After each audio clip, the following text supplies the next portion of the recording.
Well, good afternoon, ladies and gentlemen, and welcome to round 2 of the 2016 Formula SimRacing World Championships.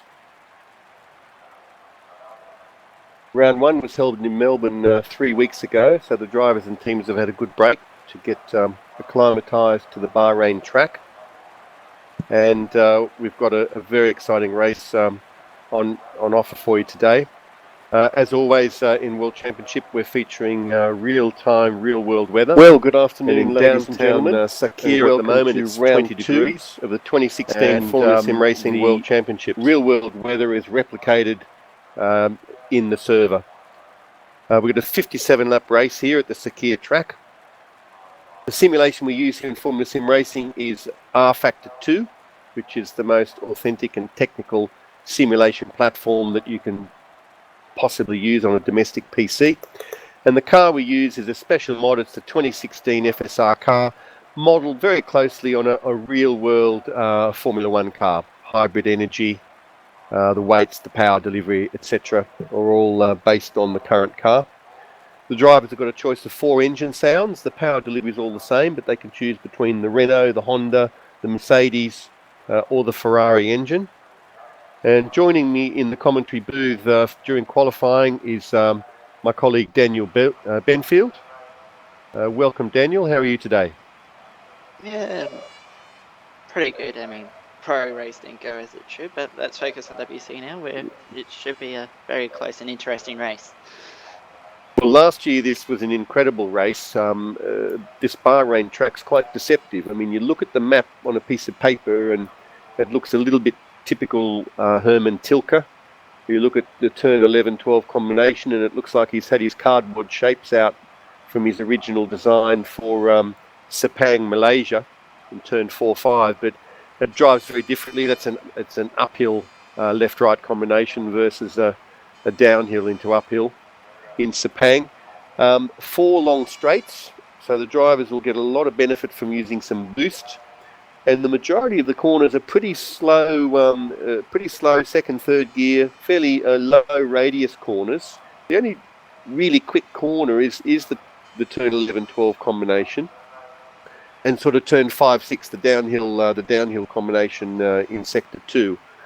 So it's important to have a really good top speed here. We've got a very long pit straight, and a lot of the overtaking attacks will happen with the benefit of DRS and a bit of boost down the pit straight. So the guys will want to trim the car out with as little wing as possible to be able to attack and defend on the pit straight.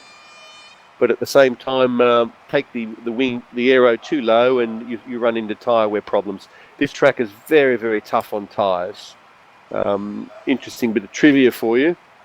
The aggregate, the actual road-based material here in Bahrain was imported from the United Kingdom, from a county called Shropshire, and they used it in Abu Dhabi as well, in the Yas Marina circuit, and loved it so much they've also utilised it here in Bahrain. Very grippy, but very abrasive. So a lot about winning this race today is going to be about tyre management. And the top guys here in World Championship, they're all quick guys. There's no slow guys on the grid, and the differences come down to very subtle abilities to manage tyres a bit better, set the car up a little bit better. But I think we can look forward to some fantastic battles. So certainly last year here in Bahrain, we had the majority of the grid after half race distance was still really occupying about half of the sector. It's a hard track to pull a gap on. It's a very easy track to sort of stay with somebody, and you can fight for a pass. But once you're through, clearing them is very, very tough. Jim Parizis, our winner in Melbourne, he'll be starting from the back of the grid this week due to a minor instance of exceeding track limits in qualifying in Melbourne. Jim Collar put it on the front road next to Jerome Quakel. Jerome was on pole. Jim got a fantastic start and in fact passed Jerome into turn 1-2, but Jerome managed to recover and get back into the lead by the end of sector 1 and was looking quite dominant when he had a technical issue, basically a screen freeze, and that put him back in 16th place. And so Jim never looked back. He drove in clear air on options for the whole race, basically, saved the last 10 laps and put together a pretty dominant win. But he's now back of grid, so he's going to have a job to do. Well, we saw Chris de Jong in Pro start from the back of the grid, and he ended up finishing P5. However, for those who are watching Pro, that's currently a questionable fifth position after he made contact with Lucas Schmidt. But yeah, it's going to be very interesting, as you said, David. Last year's race was very close, and DRS is huge down the front straight going into turn one, so it's going to be interesting to see what the guys do with it. Well, indeed. And I guess the one thing about a backer grid in Pro and a backer grid in World Championship is that in Pro, and I'm not being disrespectful because I'm a mid-pack guy in Pro, if you're a good driver and you start at the back of the grid, you can scythe your way through quite a few people. And it's only really when you get to the top 3 or 4 that you've really got some tough guys, some quick guys to do battle with. So getting through to P5 in Pro from back of grid and getting through to P5 in World Championship from back of grid. For example, I started in the pit lane today in Pro just to avoid any potential carnage in the opening sector. And yeah, that worked out okay. Yeah, turn 4 was interesting, especially if you were me and sort of had your rear brakes locked. Yeah, there you go. Let's not talk about that. No, indeed. So looks like we're going to Q1 finally. Fantastic. So it looks like we finally got I think a couple of the guys were having a couple of issues with their anti-cheat, just trying to see who's going to be the first car out. And so the first race of today will be run by, looks like Dion Costanito, and the two Go Speed cars are at the front at the end of pit lane as the light goes green and Q1's on the way, and there was 3 wide. So then, Q1 underway for WC. Who will be Yuri Simicic? Looks like he's going to be the first driver out. Costadino, Sadler there as well. 20-minute session for Q1 now. And you wouldn't think it's qualifying by the way they're racing down into turn 4.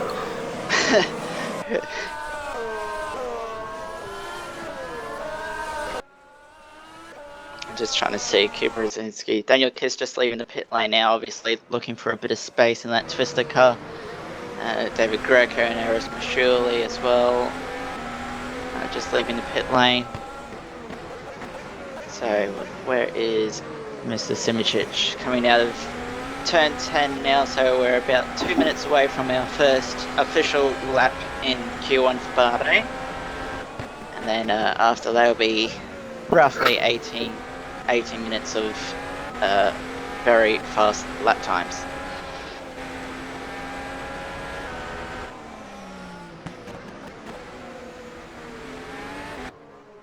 Journey's been very strong this season. He drove up through the pack in Melbourne to end up on the podium after all the penalties are applied. And Journey has knocked on the door of an FSR World Championship win a couple of times now, notably last season in Japan was one example.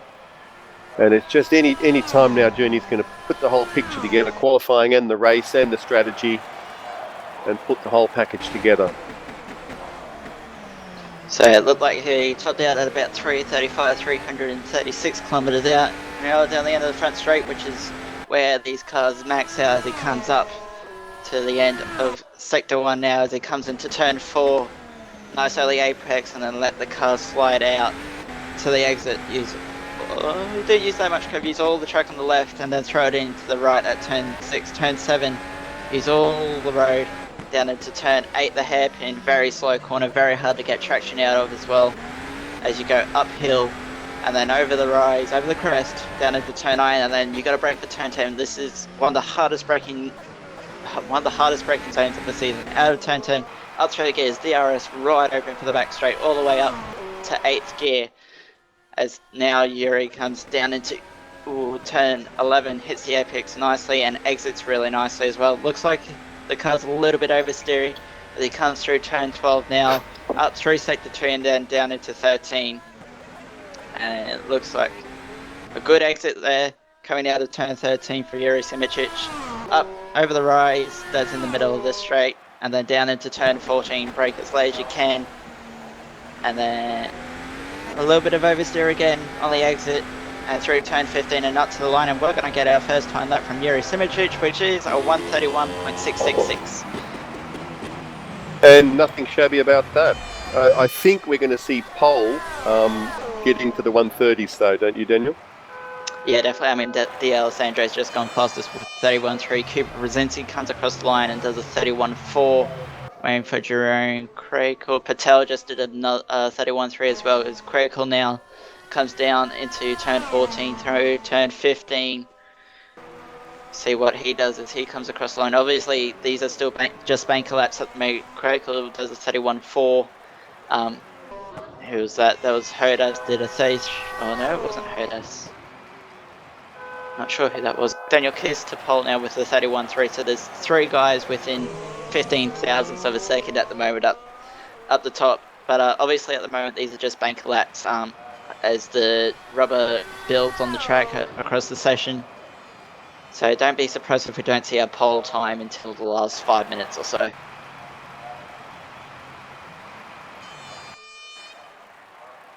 Nikodem Wisniewski comes across the line now to actually start his flying lap. Who's that coming out just ahead of him? It's a Ghost Speed car. It's Yuri. No, it's not a Ghost Speed car. I don't know who that is. Where's Bugatti?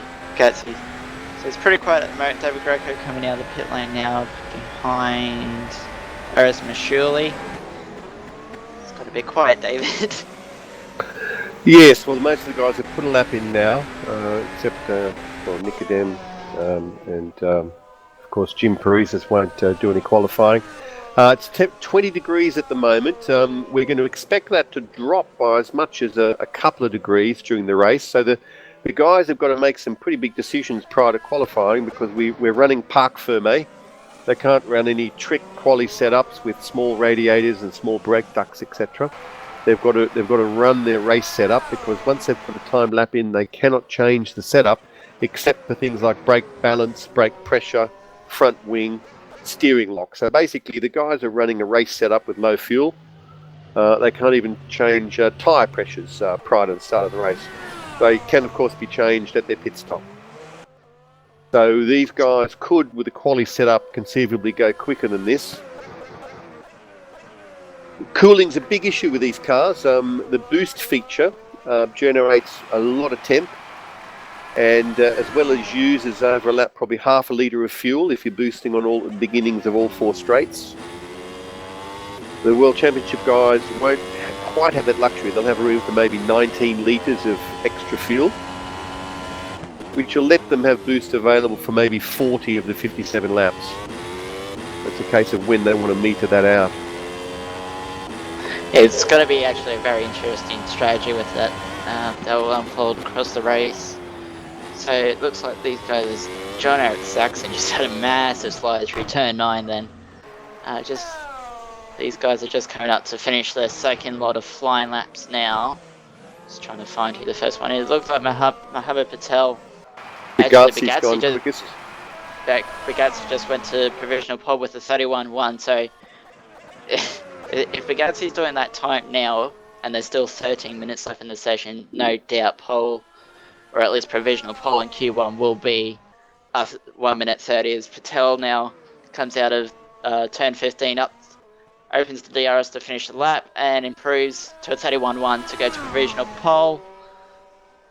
Was that Valeriano behind 12th with a 32.0. Looking at Daniel Kiss as he's just come through this end of the second set, just coming out of turn 13 now, as he comes down over the crest in the middle and down into turn 14. See what he can do. See if he can improve on that 31.5 as he comes out of turn 15 now and up to the start finish line. And he's going to open DRS across the line, and he does improve to a 31.2, but stays in third for the moment.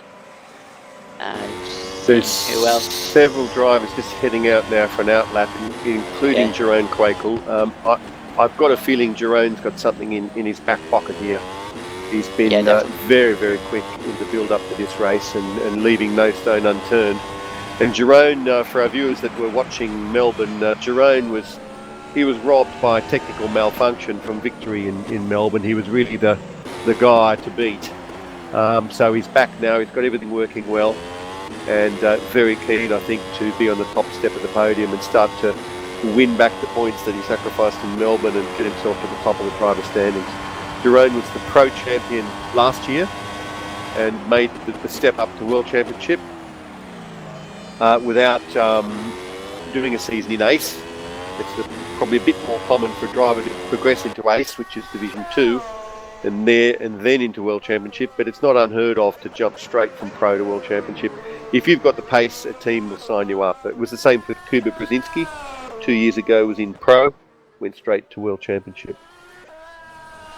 And the guys that do that jump straight from Pro to WC are normally very, very talented drivers, as Nikodem Brzezinski just finishes his final lap with a 32.3, which puts him 15th, just ahead of his teammate John-Eric Saxon. Not a bad effort from James Sadler, by the way. James currently sitting in P5. I was just about to comment on that. James was a pro driver last season, and he's had some fantastic quali pace. He's renowned for brilliant quali pace.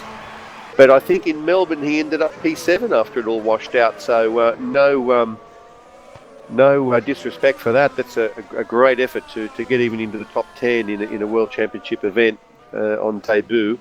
So James is just got to put together a bit more consistency, and he's really going to have the ability to score big points in World Championship, in my view. Yeah, he's ahead of Kuba Brzezinski. I think the two Origin front row cars are keeping a little bit, well, should I say sandbagging a little bit. 6th and 7th at the moment for Brzezinski, and saying that, Brzezinski just did a 31.2 and jumps up to P3, so looking at Quakel now, I think these two OFR cars are keeping a little bit hidden at the moment. Well, there's a bit of a trade-off with qualifying and race pace in terms of aero, I reckon, Daniel, because in testing, a couple of the drivers reported to me in the paddock that they could extract the absolute best quali lap with a bit more wing, but of course in a quali lap you're opening DRS twice every single time, whereas in the race you might get to open DRS, I don't know, 2, 3, half a dozen times. So you're pushing all that extra wing through the air every lap, and you don't tend to get overtaken mid-corner. You tend to be attacked on the straight. So I think there's a bit of a trade-off. If somebody wants to be quite quick and quite robust and able to attack and defend on the straights, they're going to probably want to run a little bit less wing than the absolute optimum amount of wing to deliver one quali lap. I don't know if you agree with that, but that's the way I read it. Another thing that they can actually, just expanding on that.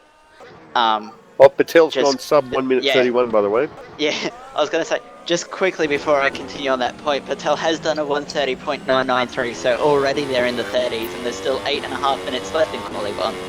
So these guys are going very, very fast, considering my queue time for Pro would have put me in last. But another thing the aero could affect, and it's sort of a mix of aero and geometry settings, is tyre wear, and I think that's also going to be very important with looking at 2, 3, maybe 4 stops for the race today. So it's going to be very interesting to see who's set their car up to be a bit nicer on its tyres. Yeah, I think anybody who goes less than 4 stops is going to be running the prime tyre quite a bit. The options, really, if you do more than 11 laps on the option, you're doing a pretty good job, in my opinion. But the prime's good for 15. So a couple of prime stints, and you really do have the opportunity to drop a stop. And as we've seen here before, track position is everything. If somebody's ahead of you, on decent tyres, it's not that easy to get the pass and to clear them. D'Alessandro has now gone into provisional pole with a 1:30.940.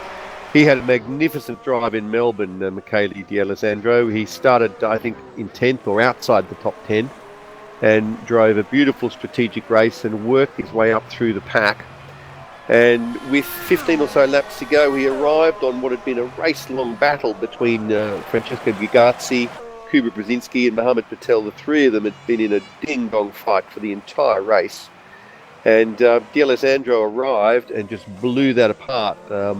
He managed to effectively put himself in P2, but he had a bit of an oversteer moment, exiting that tricky final corner onto the straight at Albert Park and put it into the wall. But fabulous drive, and he's showing us here with his quali performance that he's absolutely got the pace.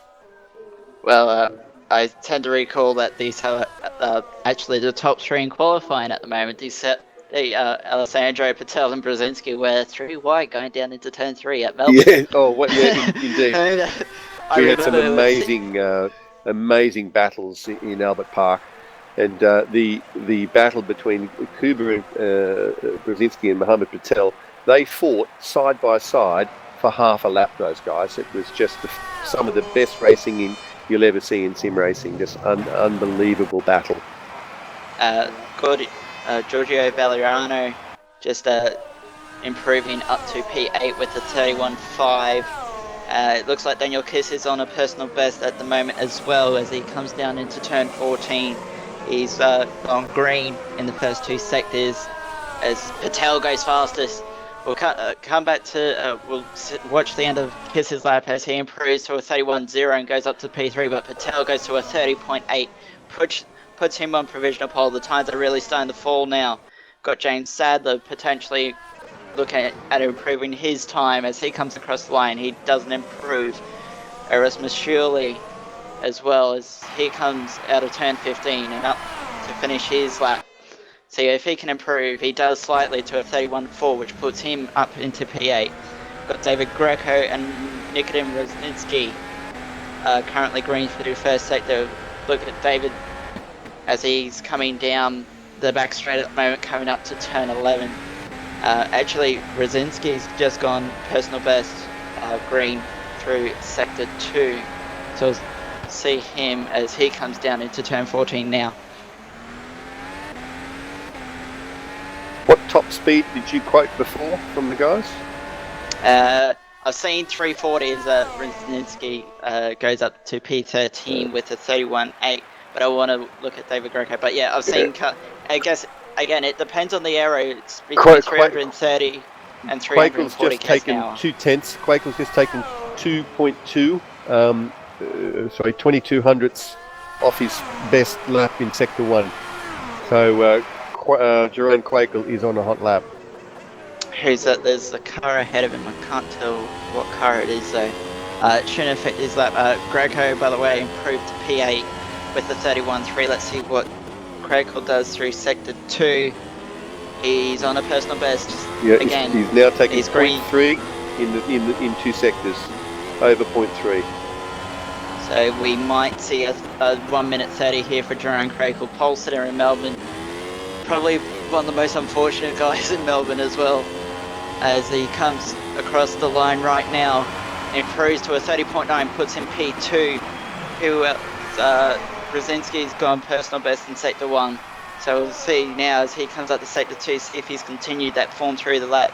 He's about half a tenth down on his teammate through the first sector, but he's 800ths up through second sector. So looks like Brzezinski's on for a 30.9 as well, so he comes down into turn 14. And we'll see what he does when he crosses the line, see if he outguns his teammate as he's a bit of a wiggle there coming out of L14 through 15. But he comes across the line now and only improves to a 31.0 and stays first, so he obviously lost a bit of time in that last sector. Patel's on a hot lap, but his first sector he was half a tenth down on his PB. I was going to say Daniel Kiss is up, but he's just walled it coming out of the turn 8 hairpin. We'll look at Patel. as he comes up through turn 11 and now turn 12 up to the end of sector 2. Can he improve on his 30.8? It's a very quick time. Oh, a bit loose there for Patel. It He's is a maybe purple. half a tenth It's up a purple. because It's a combined. purple sector. It's a purple sector through sector 2. Let's see if he can finish it off and improve on that 1 minute 30.878 through turn 14. Out nicely through 15 and up to the start finish line. Here we go now. Patel crosses the line and does not improve. No, just didn't quite manage. So at the moment we've got Patel and Quakel on the front row. It looks like Patel's not happy with that. He's going out to try and get a final lap in right at the death. He's not feeling comfortable with Jerome 41 thousandths behind him. It's quite scary. It's getting quite busy exiting pit lane now. There's a lot of cars going out for their final lash. And the reason we get this burst of traffic at the end, I know we have a lot of astute regular people watching on YouTube, but for those who are fairly new to Formula Sim racing, and in fact to the simulation rFactor 2, it runs a feature called Real Road. And as each car drives over the road, on the line it takes, it leaves rubber. It's not some canned effect where grip just magically increases by some preset amount. Each set of tyres that passes over the racing line lays down rubber, and you can see on the screen now, you can start to see the racing line appear. So as that rubber builds up, the track gets faster through the session and offering more grip, and throughout the race better tyre life, because with a bit more grip the tyres are running a bit cooler, not having as much slip angle. So that's why the very end of quality is so critical. So who are we looking at? That most guys are just laying it up, but Francisco Ragazzi is finishing his lap as he comes through turn 14 and 15 now. He was up on personal best, but he's gone really wide coming out of turn 14, and I think he's abandoned that lap. He was on a personal best though. Okay, Quakel's about to start his final time lap. He's got 20 seconds left on the clock, and this will be a win it or bin it attempt from Jerome. He's on the front row already, but as you can see by the margins, nothing's assured. And Jerome revels under pressure. Top 10 cars at the moment carried by 6 tenths. Valeriano in 10th is only into Q3 by 300ths of a second. So who's up? Shoga's up at the moment through his second sector, but he's binned that lap. I'm trying to think, there's no one setting personal best through the first sector other than Danny Vandeney, but that's because it is his first timed lap. Quakel's only gone just half a tenth slower than his PB, so he could still improve if he has a good second sector. Also got Dejan Konstantinov. He's on a PB through the first sector as well. So we'll see Quakel's coming up through turn. So Quakel's going to be the first one to cross the line. Actually, I think Brzezinski is, yeah. Brzezinski's not on a particularly stellar lap, but Quakel's gone green through sector 2. So he's on another personal best here, is Ryan Quakel. We'll see what he does as now he comes down into turn 14 for the last time in qualifying 1. Remember, we've still got Q2 after this year, as he's got a really good run coming out of turn 14 and through 15 there. As he comes across the line, he does improve to a 30.8, but it's still 200 slower than Mohammed Patel, who has gone purple again through sector 2. Can he keep it together this time? He was a bit slow through sector 1, but we'll see what Patel can do as he comes across the line, and he does improve. So it's still 30.8, but it's now a 0.807, so it's out to 900ths of a second between Patel and Quakel. He found a tenth of a second just in sector 1 alone, so that was a pretty dominant quality lap from Patel. Impressive stuff. But of course the job, as you said, the job is simply to get into Q2, and at the moment the cutoff is just below Giordano Valeriano. So we've got Valeriano, Masciuli, Greco, Sadler, Francesco Bigazzi, Kuba Brzezinski, Daniel Kiss, Michele D'Alessandro, Jerome Quakel, and Mohammed Patel will now come out and have another go. And this will determine the final grid order. The guys that don't get into Quali 2 have free tyre choice. They can start on primes if they want to. All of these guys are going to be doing qualifying on options.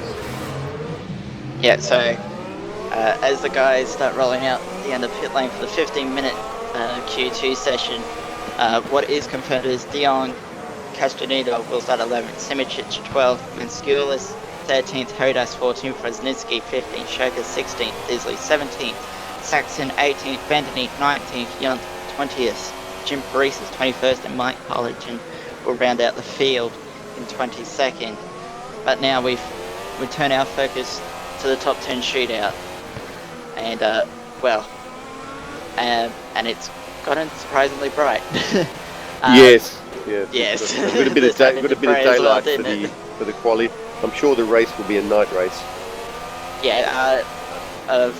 I was talking to Chris Codd, the FSR president, a couple of days ago, and it's just something in the track build that Q2 for some reason isn't a night session, and obviously being so close to the race weekend itself, it requiring a new track update to be fixed, just to keep the playing field a bit level.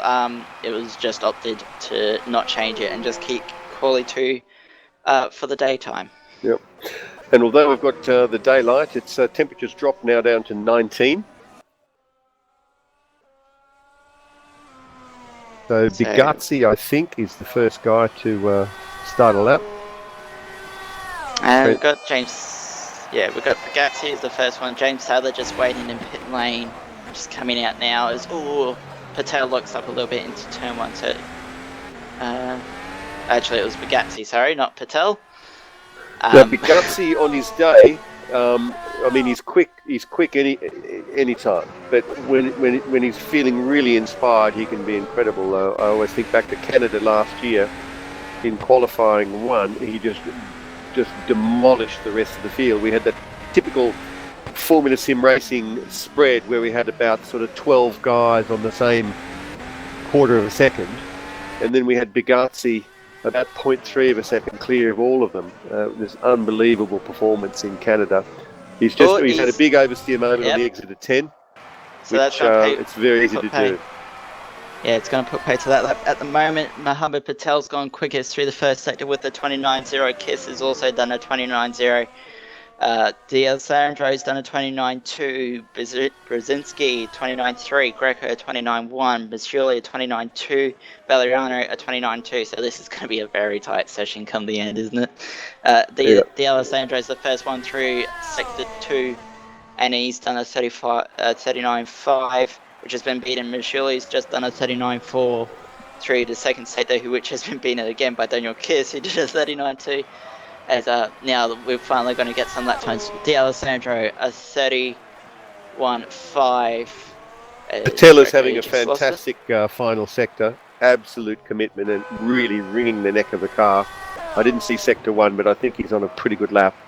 Yeah, he's gone purple in the first 2 sectors. Kiss has just gone fastest with the 31.029, but I don't think he's going to be fastest for very long. As Patel, 1 minute 30.972 to go to provisional pole. We've still got David Greco and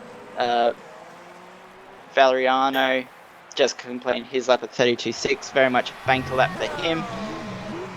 And now we wait for round 2. Is the drivers actually James Sadler's just starting his first fine lap of the session. Come through turns 2 and 3 now. Tip my hat to James for making quali 2 in World Championship. So we'll see as he comes out of turn 4 now what his first sector time will be as he comes across now. And it's a 29.3, so it's not that far off. It's about and he's so there goes that lap. So who hasn't said it? We haven't seen anything from Crakel yet as he comes out of turn 4. He's about to go through sector 1. And he goes purple with a 28.9 through the first sector. This is a quick lap. This is a really fast lap, or at least sector 1 was for Jerome Crakel. Or a bit so as he left a nice pair of 11s coming out of turn 8 there. He comes through turn 9s and 10 now. Beautiful through 10. That was just stunning.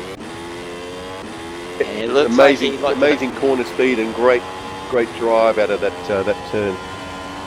looked like he had a little bit of a lock up through 9, and he's locked up a little bit again through into turn 11, I should say, as he comes through turns 12 up through 13. As we get a sector 2 time, it's 39.5, so not as quick as Patel or Pierce, but we'll see what the time is when he crosses the line. He's got looks like a Musto car just up ahead. It shouldn't affect him though, as he comes through 15 and up to the DRS zone, opens the flat, crosses the line, and does a 31.246 to go third fastest.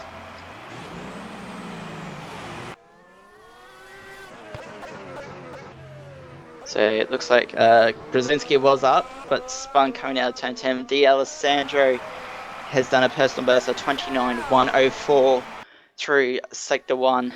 Greco is about to put his first timed lap in. I think he's on an outlap. No, I've got sector 1, sector 2 times, so I think he's... oh, no, there must be old times, pardon me. David Greco didn't drive in Melbourne, he was elsewhere. So this is his first race of the season. Yeah, I think he was stuck in Brazil due to flights or something. And David is one of the builders of this car, a very expert guy when it comes to driving sims. In fact, he works in the industry as a physics designer for one of the major design houses. So we're lucky to have David's skill on tap in helping to develop these cars. So D'Alessandro just improved to P3 with a 31.192. Eris Mashuli was green in sector 1. He is green through sector 2, so Mashuli's on a personal best at the moment as he gets a bit sideways coming out of turn 13. Also got Valeriano just up ahead, about to finish his lap. He set a personal best through the second sector. He improves to a 31.8 but keeps in 7th. Mashuli now comes out of turn 15 and up to the start finish line. Will he improve? He does to a 31.128, 1,000th of a second quicker than Michele D'Alessandro to go third, as David Greco now coming down into turn 14, obviously being his first line lap. He is sending personal best. He did a 29.107 through sector 1, a 39.402 through sector 2, as he comes up now to cross the start finish line to set his first lap, and it's a 131.238 to go fifth fastest, and it's just gone a little bit quiet again. It looks like Bugatti might be on a lap though as he comes through turn 4. We'll know in a sec once he crosses the first sector. Masculi's just going on an out lap. Not a bad lap for David, opening his innings in the 2016 FSR season. Sorry to jump in.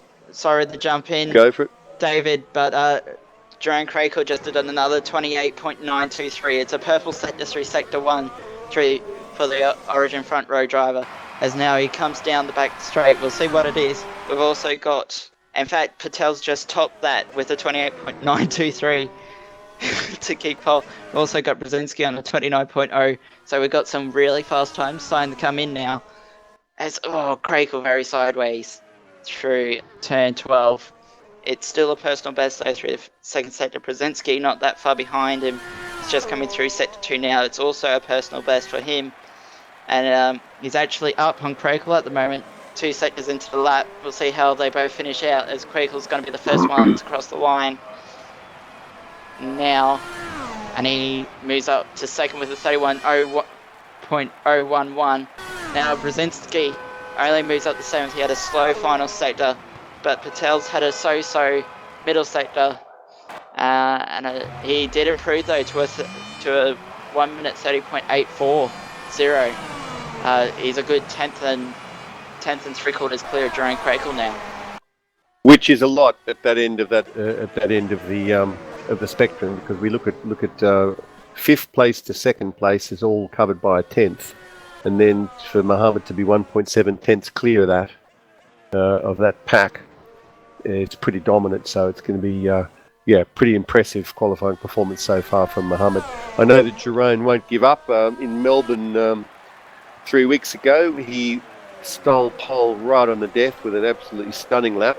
So Jerome is a guy who just never gives up. Well, we now got Daniel Kiss. He's gone purple with a 28.919 through the first sector. personal best as the Alessandro improves the second with a 30.846, only 600 off. Daniel Kiss goes to pole with a 1 minute 30.771. Wow. These guys are really starting to go on it now. This starting to climax a bit through Q2 with 4.5 minutes left, David.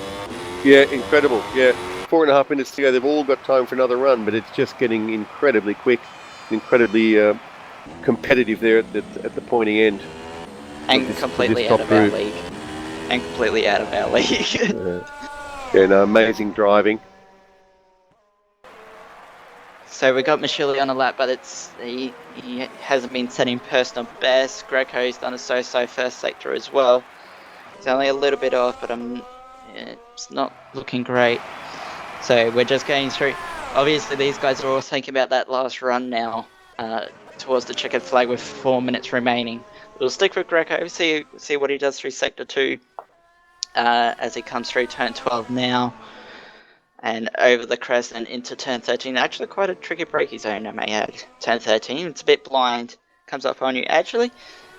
And speaking of David Grego, personal best through the second sector, so we'll see if he can improve on the end of this lap. We've also got Kuba Brzezinski, a personal best, and Jerome Krakel's gone purple again through the first sector with a 28.89. Stay with Greco. Greco finishes the lap, doesn't improve. Go to Brzezinski now, who's just coming out of turn 10. Got to keep an eye on Jerome Krakel though, who's just behind his teammate on the racetrack. So the Origin front row cars having their last run a bit early. They may actually, David may actually get another run in after this, which could play into their favour. We'll see how it works out over the next 3 minutes or so.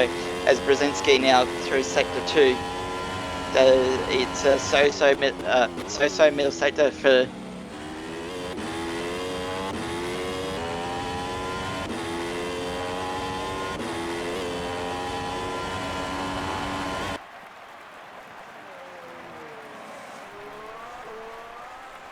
Oh, big slide from Quakel out of the final combination, which will really impact his speed down the straight.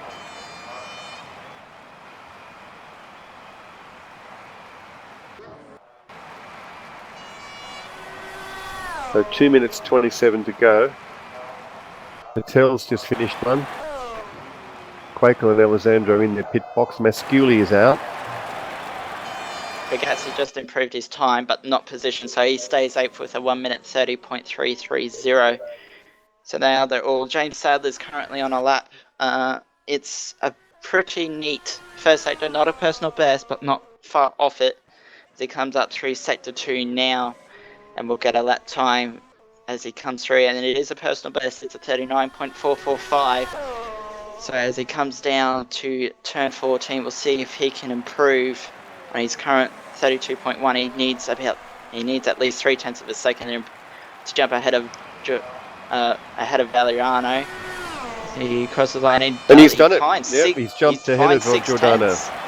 James looks a bit like Jacques Villeneuve with his pink helmet. Or James is going out to try and get another one in. He's going to be doing very well to do that. I don't think he'll make it. No, with a minute 24 left on the clock, I can't see him getting around for another one. Yeah, he's realised that. He's worked that out himself. So who's on a lap? Mascioli has just gone with a 29.198 through sector 1. It looks like he's going to be the next one to complete a lap. Everyone else is on their out lap for their last run. So we're going to be in for an absolutely excellent next couple of minutes, David.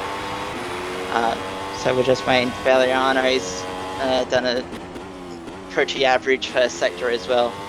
So we don't really know. We're waiting for the big guns to come out. Kiss is actually in the pit lane, so Kiss is sticking with his 1 minute 30.771, which is interesting as Mascioli goes around.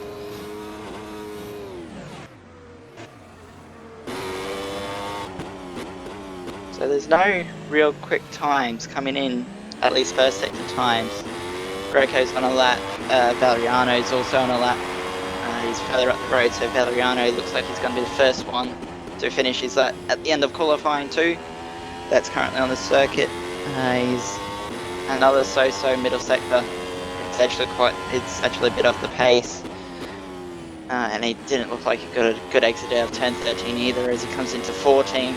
See if he can improve. He needs what James Sadler needed about 2 minutes ago. about 0.3 of a second as Jacob Flag is out. Valeriano crosses the line and doesn't improve. Greco has done a personal best through the second sector. We'll see what he can do as he comes up to the line now.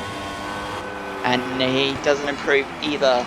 So you've got Patel, Brzezinski, Bagazzi, Quakel on the circuit completing their last laps.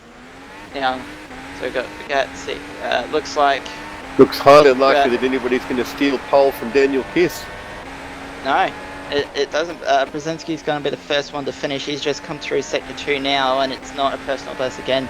So Daniel Kiss, at the moment, unless Mohammed Patel can find a couple of tenths of a second in half a lap, looks set for pole position. As Brzezinski now comes up to the line, crosses and he does improve and jumps Erish Mashuli to P5 with a 1 minute 31.123. Now Quakel and Patel are both on personal bests. They're the only two left to do it. Patel crosses the line and doesn't improve. Quakel is the last one to set a lap time.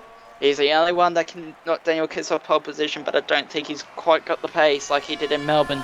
Crosses the line and personal doesn't best improve. on sector 2. Yeah, didn't improve. He was about a tenth off. So there we go. We've got our grid then for the top 10 for the Bahrain Grand Prix. We've got Daniel Kiss on pole by 700ths of a second over Mohammed Patel. Michele D'Alessandro third. Jeroen Kekel fourth. Brzezinski fifth. Masciuli sixth. Greco 7th. Bagazzi 8th. James Sadler in 9th. And Giorgiano Valeriano in 10th. Yeah, superb performance from Daniel Kiss. Really, real some talent there.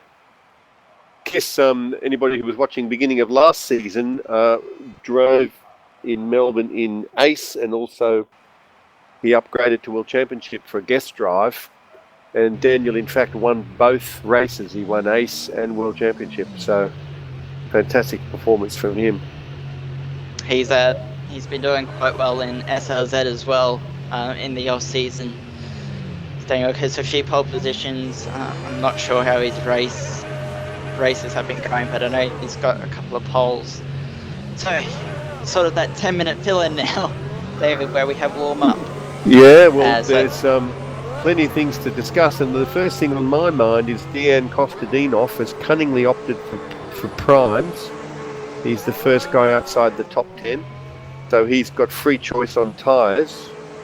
Journey Simicic, I don't think he's selected his tyres yet. No. He's sitting there with hard tyres on. George Manitzakis? Yeah, that one. Yeah, George Manitzakis, he's gone on the primes as well. Herdas has gone the options, as has Wozniacki. Schroeder looks like he's going the options. Same with Disley. And you're from the wrong part of Australia. If you were from Melbourne, you'd be really good at pronouncing Greek names, Daniel. Yes, but I'm further north. Yeah. Queensland Jong looks like David Jong looks like he's gone for mediums, as is Jim Paresis, which doesn't surprise me at all. Mediums are actually lovely on full fuel. Yes, they are. I wish I had that option. And it looks like Mike Parlington's going for the options. But I think the guy we're going to look out for, both strategy-wise and on-track action-wise, is Jim Paresis, starting from 21st on the grid. Well, we're going to get some action there for sure. Jim's going to need to be clever, and I can see he's warming up there on the prime tyre, which is really, it's a bit of a no-brainer. If you're Jim and you know you've got the pace, there's just no sense clowning around in people's dirty air, and then 7 laps later you've got a set of tyres that aren't really doing the job. If he manages those primes, and he's got the pace to pass people anyway, he'll then get some clear air when all the option runners pit, and he's then going to have his chance to make his mark with a few stunningly quick laps in clear air and come back out to fight on the options. Looking through the list though, I mean, Daniel Kiss, he's got the skills to pay the bills in P1. He's not an easy guy to pass, and he's certainly not out of position. Patel, super quick. D'Alessandro, great racer. I mean, there's a bunch of guys there. The fight for the podium is going to involve at least 7 people, and then if he drives a really clever race, Jim can potentially get up there as well. But one thing's for sure, we're going to be short of breath by the end of it with the amount of action that we're going to be calling here in Bahrain. Viewers will be pleased to know that we will be joined shortly by the illustrious Chris de Jong. He'll be arriving during warm-up. He took a short break to watch the other important Formula race that's on at the moment in Bahrain, but he'll be back with us soon. And this race is more important. I reckon this one's going to have a bit more action, considering the level of talent. Don't tell me what happened in the other one, because I haven't seen it yet. I haven't watched it either, because remember I was racing in the same race you were. But I think with the amount of talent we have in this field, and considering we've got a couple of really quick guys starting down the back, it's going to be a very interesting 57 laps. Indeed, and you know, I really enjoy personally, because I'm kind of really quite get into the physics and the tyre life and all that sort of stuff.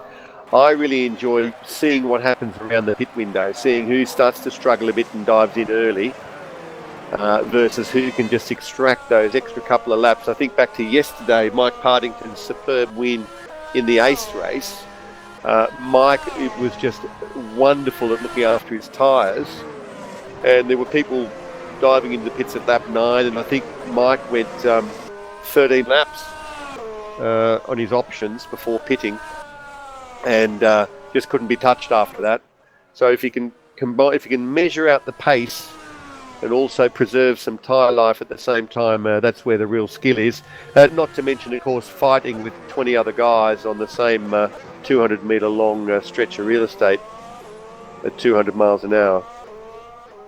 Well, you sort of just reminded me of a little thing, that no pressure to the two ACR guys, but so far it's been an ACR clean sweep. Yes, Abercronic's had a good couple of days. David Cook, my teammate, had his maiden win in Pro, so superb drive from David. Congratulations to him. So very, very excited for him. And both of us in the top, so that was good fun. And we obviously had Mike Parlington win in Ace yesterday from Alvaro Torres. So yeah, no pressure, Nicodem or John Eric, but a win would be nice. But we're starting to see some race laps in now. James Sadler's currently fastest at warm-up with a 35.0. Paresis a 35.4. The Alessandro a 35.6. Kiss a 35.7. Obviously, we don't know how much boost these guys are using. So these times, in reality, are a little bit irrelevant.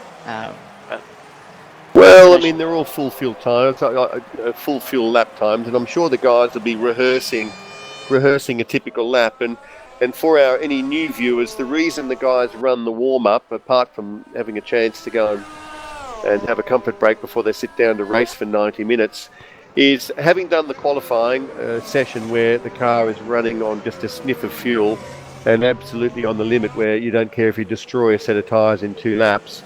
The guys are going to come out and get used to the track with a car that's got 142 litres of fuel versus like 9 litres or 8 litres of fuel. And the car feels and behaves very, very differently. So they've just got to get in tune with all their braking markers, get in tune with where they can push, how hard they can push, what's happening with temperatures. We've still got 19 degrees at the moment in the Sakhir circuit. The car, by the way, will use just over 2 litres a lap, about 2.05 litres to 2.1 litres a lap on Boost 1. If you start to use Boost 2 quite sort of regularly, and by that I mean on all the 4 straights, and it's particularly at the beginning of the straight where you get the benefit. As you come out onto a straight, if you hit Boost 2, you get this rush of acceleration. But once you start to reach terminal velocity, it's of less value. So it's better to sort of boost when you're maybe got traction and hit about 3rd gear. And once you're in top gear, you may as well let go of the button, because you're getting about 1 kph and burning a lot of fuel and increasing engine wear to get the benefit. And what we're going to do now, we're going to take this opportunity to show you a commercial from our valued title sponsor of many years, Thrustmaster. So enjoy that, and we'll see you on the other side.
And we are back at FSR for the main event here. The racing is about to start, and I just finished watching the real Formula 1. No spoilers here, I'm not gonna spoil the fun for any of you. However, what's still uncertain is who's gonna collect 25 points in this race. Pretty curious to see where people will end. We see Journey Simoncic on the being the only guy doing a 34 in the warm-up, expecting that's with a full fuel tank or near full capacity. But he didn't perform as well in qualification, if I remember correctly. But let's see what he has in store for us. Other people might not show the back of their tongues, we just not know, but we are about to find out, because we have 57 laps right in front of us of full-blown racing, hopefully. Yes, we do, Chris. And a very interesting qualifying session and some very quick times coming in. So we're just waiting to go to grid now. So exciting times here. Yeah, we're about 40 seconds away from a race start. Yeah, well, thanks for that. Anyway, nice to have David Greco here, not only as a fellow team member of Netflix. However, last Grand Prix in Australia, he was obviously stuck in Brazil, where he was blaming Air France. I think he was just chilling it out there since it was beautiful weather. But nevertheless, he is right here back with us, obviously P7. And, let's see what he can do in his first outing this year.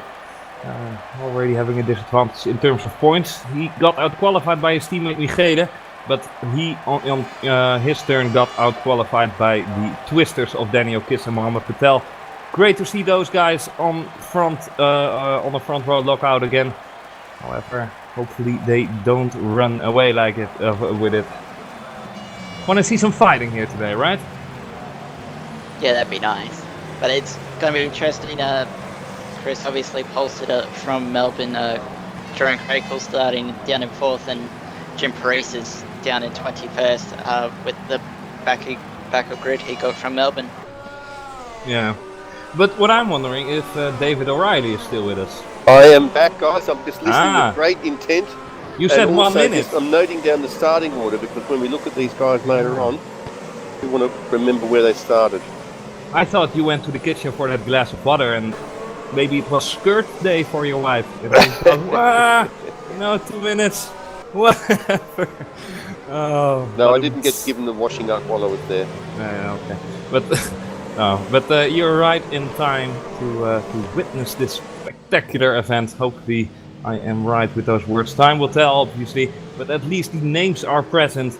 And also Jeroen Kwekel starting from P4. Next to him is Cuba Brzezinski on the grid, obviously teammates.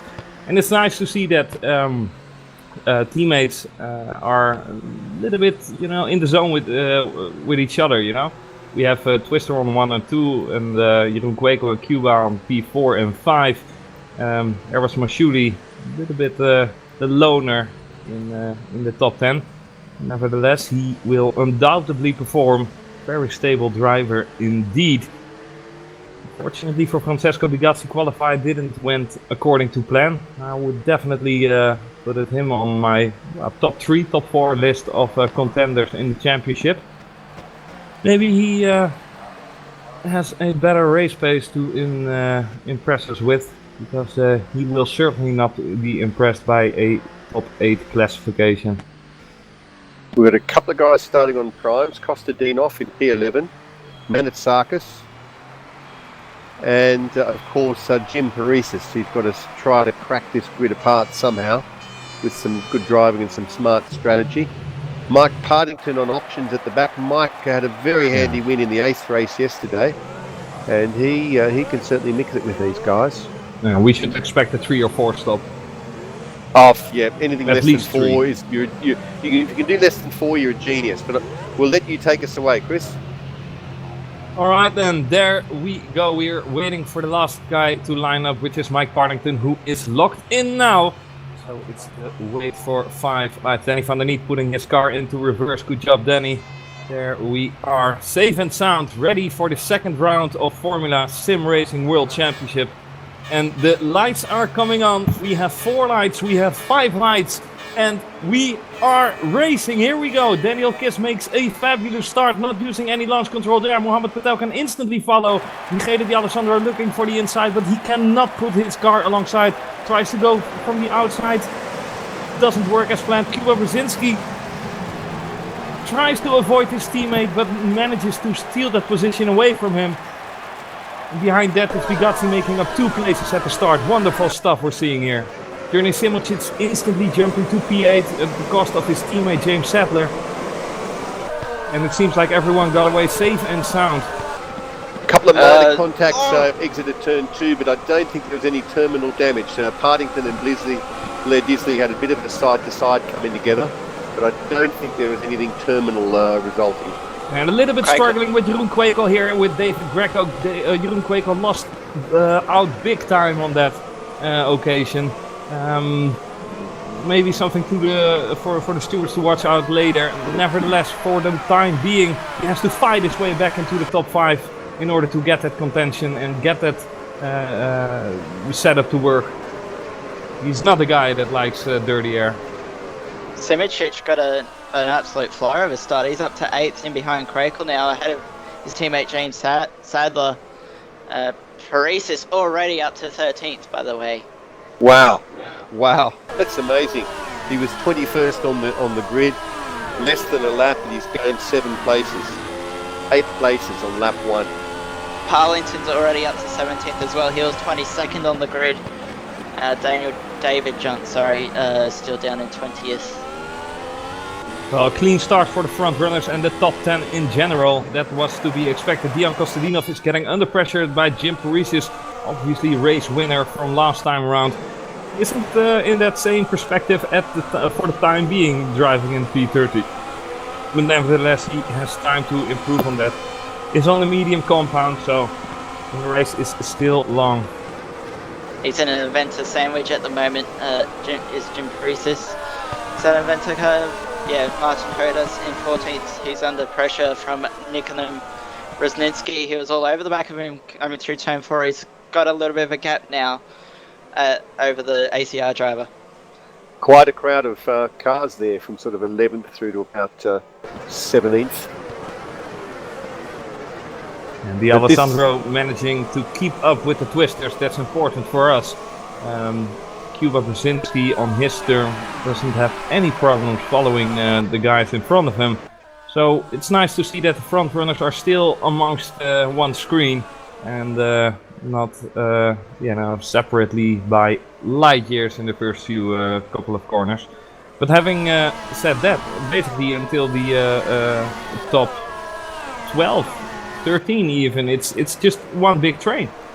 It is indeed, and the prime runners, Manitsakis and Kostadinov, have swapped places. I think Kostadinov was ahead of him. In fact, Kostadinov was P11, Manitsakis was P13 on the grid, and Manitsakis has been the winner there. But those two guys are holding position despite the prime tyres, and it's a pretty clever move really, because you can't do a hell of a lot. Even if you're shot with options at the moment, until you get some room and until you get some opportunities to attack and to pass. Will we Just have a little bit DRS opening soon, guys? Yeah, DRS activates this lap. Eris Mashuli had an issue, had the pit, and is now and in fact he's pitting again, so this might be race over for Eris Mashuli. But looking at that, I think what's important for this race is Michele D'Alessandro is still under the DRS zone of those two twister cars up ahead. Yeah, good call, yeah. Catching a lot of dirty air, so to say.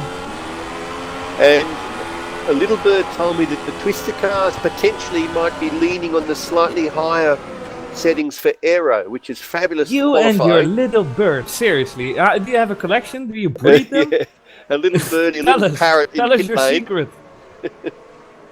Just confirming, Mashili is our first retirement of this race, guys. Sorry, come again? Mashili has retired. Mashili is out. Alright, yeah, well that's the wisest decision. He wasn't going anywhere with the crooked suspension and his steering wheel was going all over the place.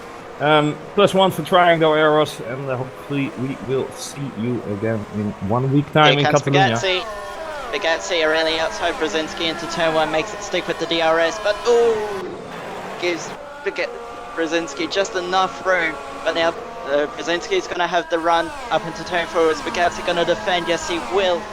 Brzezinski, 2 moves, but there's enough room on the outside for Brzezinski there. But nice driving by Bugatti to take P4.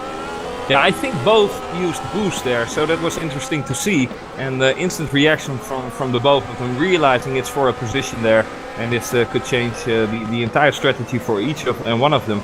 Bugatti, like I said before the start of this race, started in P8. He was certainly not happy with that, and it's showing because we are in lap 4. And he has already made up 4 positions. On this fashion, he should be P1 in 4 laps time. But yeah, no, it's not getting any easier. However, he is catching the Alessandro. Do you think, Chris, obviously with Parc Fermé in effect, do you think Francisco might have set up his car a bit more race trim than quali trim, and that's why he might have qualified so far down? I don't know, but Bugatti is spinning at the side moment. Holy moly, here is Bugatti going well beyond the track. Let's see if he sustains the penalty out of that. Fortunately not, otherwise I would instantly PM the admins, obviously. Except with Parisis, then I would check the replay 2 or 3 times. Great banter there. But no, the thing is he manages to keep it all alive, but definitely didn't do any well for his tires there. Yeah, but he drove pretty well actually, hold position there ahead of Brzezinski, and Brzezinski had DRS then and still couldn't get past that Twister car, so those both Twister cars looking pretty quick in a straight line. Yeah, fast bastards, that's what they are. And the Alessandro's now low over the back of Patel for P2. Kiss pulling away a little bit, gap out to 9/10 between Kiss and Patel now. Yeah, it's been pretty stable, but I tell you what's interesting, these top 3 are managing to pull a bit of a mini gap. They've got 1.8 seconds on Bugatti now. And they're just almost asserting a bit of a mini gap there, although it looks a lot smaller when you come into turn 10. Bugatti's starting to pull away from Brzezinski as well, so I think Brzezinski's starting a bit of a trolley train now with Greco, Quirkle, Simicic, Sadler, Valeriano's actually fallen off the back of Sadler a bit now. But a little bit of a trolley train starting to form up behind Brzezinski now. Yeah, interesting to see that there aren't any gaps amongst these drivers forming, really. Everyone is still in that train, and that's awesome to see. And holds obviously a great perspective for racing, or in the racing terms, for the upcoming laps. But Bugatti is struggling quite hard, like a porco. He's struggling, and hopefully he can maybe do an undercut earlier on. Because if I had to guess, then he would be the first guy to pit, seeing his problems and eagerness to get by everyone. In saying that though, Chris, he was the quickest of the top 5 that time around with the 35.5. The next best was Patel with 35.6, so he looks like he's struggling a little bit, but he does have a lot of pace in that car. And I guess that little gap's giving him some clear air as well. I heard some contact. Oh, Costadino's out. He's got no front wing, no rear wing.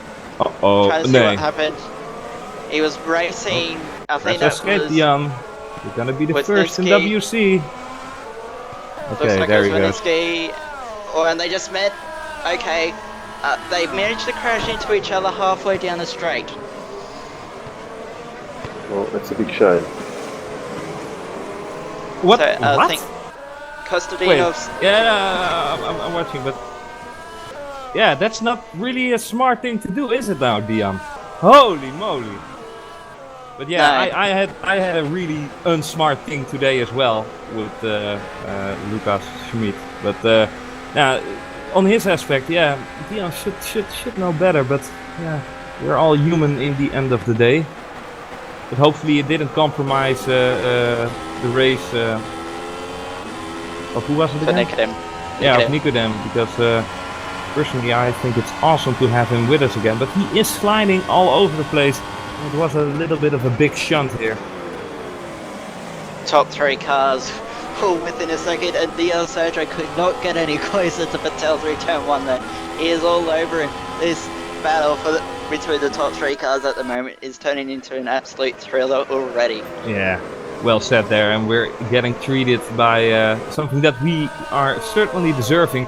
There's a gap forming now between the top 3 and the rest, from 4 till, well, basically 9. But having said that, don't count Bugatti out just yet.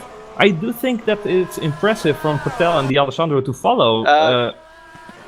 Sorry to jump in, Chris. When he's gone around coming out turn 4, he's hit the wall and lost his front wing as a result. Oh dear. Rest in peace with the car of Nicodem. Really unfortunate to see him retire. And, he looks like he's going to complete he might be able to get it repaired. Yeah, it looks like well, he's going to have it repaired. Who cares? This race is over. It is. It is. Come on. Never. Let's be honest here. Yeah. I mean, I feel sorry for him, but yeah, Dian Kostadinov must feel horrible about it, because it was his fault and his fault only. Oh well, nevertheless, we're gonna continue on with the racing up front, because there is a lot of racing going on right now. Michele Di Alessandro is losing a little bit out of the edge that Patel has over him. However, he can cover with DRS. Seems to be I've been employing the previous lap before We've that. got. Pardon me, I thought somebody was heading for the pits then. Something like a chicken or something. Actually, we had a move. We have Crakel and Greco side by side through 1 and 2. Greco managing to hold on to 6th place for now, though. Yeah, Greco is determined to get some points in the back here. Already is down 1 race in his championship. And Jeroen Kwekel is realizing that you know, the established names aren't that easy to crack, at least when your name is David Greco, showing that he is made out of the right racecraft. However, Kwekel is holding on to those guys with only his first full season in WC this year, and I think it's, you know, one of my personal favorite teams in WC with Kwekel and Brzezinski here, and I hope those 2 young guys can impress the old guard here in order to you know, shake them a couple of times. In saying that, you talk of the old guard, like with the Twister cars. The 2 Nightrex cars, the Alessandro 3rd and Greco 6th, they're up there as well. So it's quite interesting amongst the top 8-10 cars, because you got the 2 Ghost Speed cars of Simic and Sadler sitting there as well in 8th and 9th. Yeah, Sadler, in all fairness, is hanging on to the establishment as well. Indeed, and just a couple of places back from Sadler, we've got Journey 17 to undercut you. Journey 17 almost got into the back of Jeroen Kwekel, manages to avoid carnage there, but I don't know. Now Greco's attacking. Okay, we got 2. Patel's taking the lead from Kiss, and now Greco's going past Brzezinski into turn 1. It's all turned on right now. The lead has changed. Yeah, exactly, well spotted there, and Di Alessandro now going offensive towards Kiss. Kiss is not defending here, showing Di Alessandro that he's just gonna steer in, but great action from David Greco and Brzezinski as well. A little bit fierce, but fair. That's how we like to see it, with a little bit of aggression, you know, healthy aggression. He's pulled out a little bit of a gap as well as Patel over Kiss, partly because Di Alessandro, he must be liking Twister rear wings at the moment, because he seems to be getting very close to them.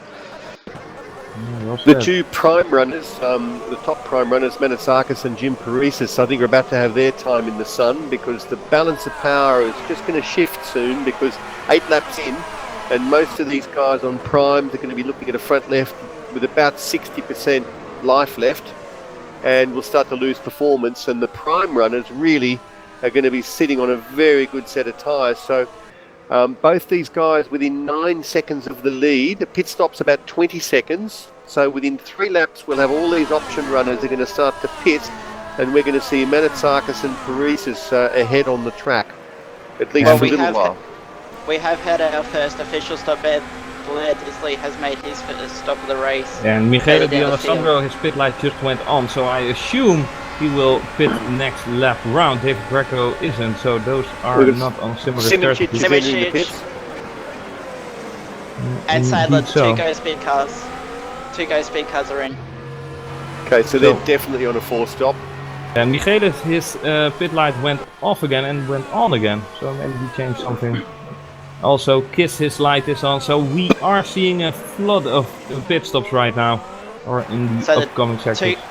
Two Go Speed cars went on to prime tyres. We've got John Eric Saxon as well, and he also went on to prime. So the pit stops are finally starting to play out in this race. And Bugatti is sort of bringing this train of Greco, Brzezinski and Krakel back into this battle for the lead. Yeah, and it's a great battle, and I think we should do well to stick with it. And I'm really curious to see where everyone will fade out. Mohammed Patel will extend his stint a little bit. He is rather cheeky in those maneuvers, and in the end, if you, after 4 stops, can edge out 2 or 3 laps every stint, then you might jump 1 pit stop altogether. He has the ropes in his hands. He is in control at the moment, but he surely has to react once he sees that Daniel Kiss and Michela are pitting right behind him. For the rest, it doesn't seem everyone else is pitting. Valeriano behind them, but never of nobody else. So here we go now. Who is going to the pit? It's Kiss, it's Michele, and Bugatti decides to stick 1 lap longer. Somebody else pitting as well back there. Let's see what tire decisions are going down here. Michele is going on the medium compound tires. Daniel Kiss is also covering that.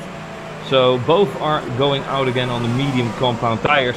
Now it's really Cuba Brzezinski and David Greco who are fighting it out. David Greco on the inside. Cuba outbrakes him, tries to pour himself into the corner. But David Greco is very fierce in defending here.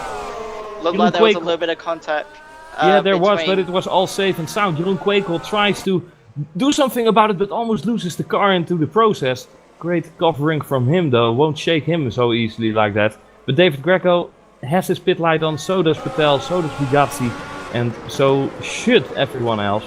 Jeroen Kwekel might not go to the pit, however. Awesome action we're seeing here.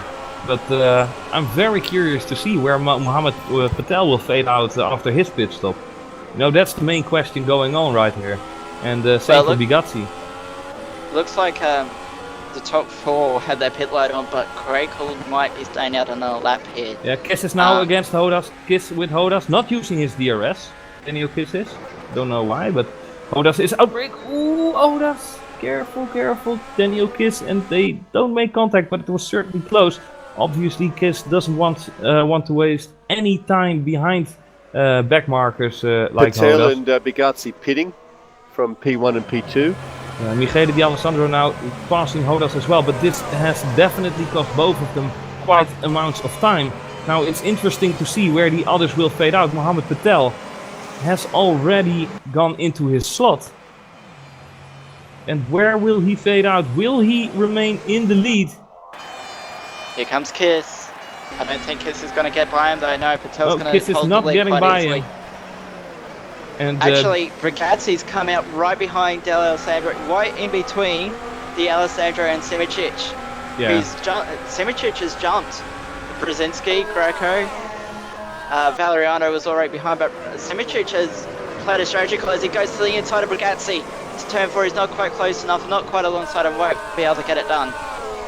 Yeah, exactly, and Jeroen Kwekel is making his way up for his pit stop. The others are not, since they are on a medium compound tire. Obviously, the big leader in this pit stop battle has been Mohammed Patel, doing it ever so clever. However, I have to say that if Daniel and Michele weren't held up by Martin Hodas, I can say held up, however, it was for position, so it was Hodas' right to hold them up. I think Kwekel will definitely pit. He's getting a lot of understeer from this car at the moment. I think his options are absolutely shot. I'll be very surprised if Jerome doesn't pit. His pit light is on, so I'd say he is in this lap. So we should see Manasakis and Jim Parisas go through the first 2 positions, since they're going to stay out on their primes. Yeah, Kwekel's car was handling like an aircraft carrier, that last sector there. So we'll see. I think he might be. I'm predicting he'll be out just behind in between Greco and Valeriano.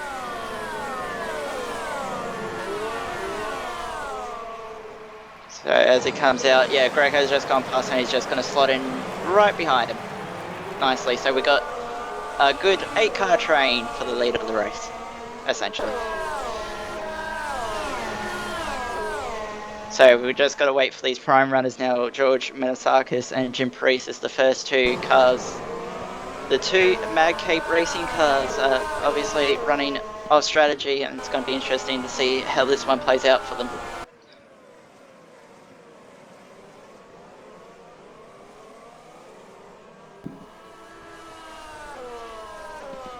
So I think they'll still be a few laps away, probably a good 3 or 4 laps away.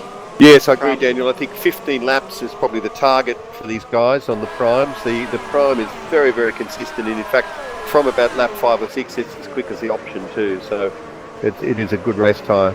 Yeah, I think it's the right tire to be on, actually. Yeah. So what's the get? I think actually Sadler and Valeriano are side by side up through turn 12. But Sadler making a very clean move in a very tricky place. Nice work, James Sadler. Using the DRS. He was close enough to make it stick. It's very hard to make the move down there. And it just gave Valeriano enough room on the outside, but to still made the move stick. And both of them pitting. Oh no, just Sadler. Valeriano feinted towards the pits and then pulled back onto the straight. That's Sadler's second stop in about 5 laps. Okay, so he's got some issue. Temperature. Or maybe it's dropped just to... British engineering. You know, you Aussies should love that joke. Oh, mate, I don't think you can make a call about British engineering because all the F1 teams are British, basically. And we're Australian, so still doesn't make a difference. Yeah. And this is a long stop for Sadler. That's a shame. He was having a good run, just outside the top 10.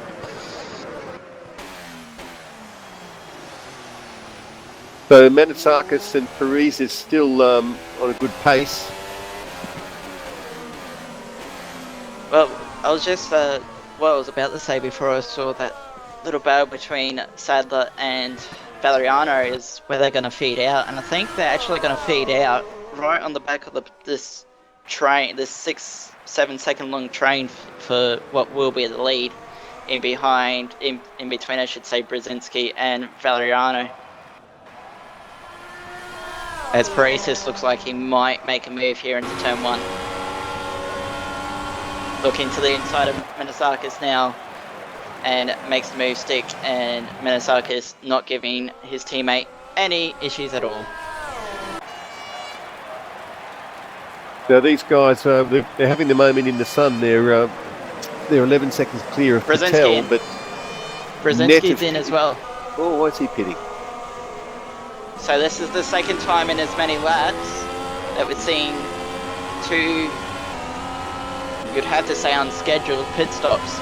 Absolutely, what was going on? But the Cooper's one wasn't long, and he has gone back to the prime tyre.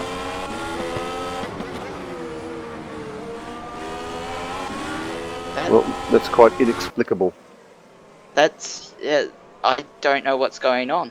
I cannot explain that. So Paresis, when he pits, will probably filter out back into the top 10, perhaps somewhere between Greco and Valeriano. So he's leading on track, but I think once it all washes out, he's going to be back in sort of 9th or 10th. However, if he can squeeze another couple of laps out of these primes, and because he seems to be quite happy on them, we could well be looking at a 3-stop from Jim, and that could well indeed work because he'll feed out after his final stop. You know what I'm looking at? Now. You know what I'm looking at? Nope. I can give intel. The reason why Kuba pitted was because his suspension got damaged. Oh. So that explains that pit stop. From James Sadler. No, Cooper Brzezinski. I'm not sure on the Sadler pit stop. Yeah, his So, suspension is still very crooked indeed. We've at least got an answer to 1. So what's happening with Mr. James Sadler?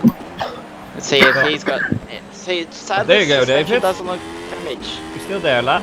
Yes, I am. Pardon me. Oh, That's why I love to use push to talk. But it doesn't look like Southers had suspension damage, but he did have that very long pit stop. So I wonder if it was a penalty of some type. I feel really unlucky for Kuba Brzezinski. Obviously, Ron Quakel had over 3 weeks ago. He had the unfortunate situation of having dust into when he was driving in the lead, I believe. So this time the favor has, third, unfortunately for their team, but fortunately for Quakel, he isn't one with bad luck at his side for the time being. However, he is in P7, and I'm sure he was hoping for at least the top 5 position. We are over 25% distance in this Grand Prix, and at the moment it's still Mohammed Patel virtually leading. However, Jim Paresis and George Manonakis are doing a fabulous job on having made no stops whatsoever and continuing on in that fashion on their medium compounds. Now I think we'll see Jim probably stop after this lap because he was matching Patel. Patel's on brand new primes. Jim was matching him to the 10th on his 15-lap-old prime until the last lap. Sorry to jump in. The Alessandro and Bugatti just went side by side for the first 3 corners. Bugatti's all over the back of the Alessandro. The Alessandro making him go the long way. Craig watching on, seeing where he can get through on those option tyres. These three are actually really close at the moment. And Quakel on the back of Bugatti here, and he might stick his car right on the inside there, giggity.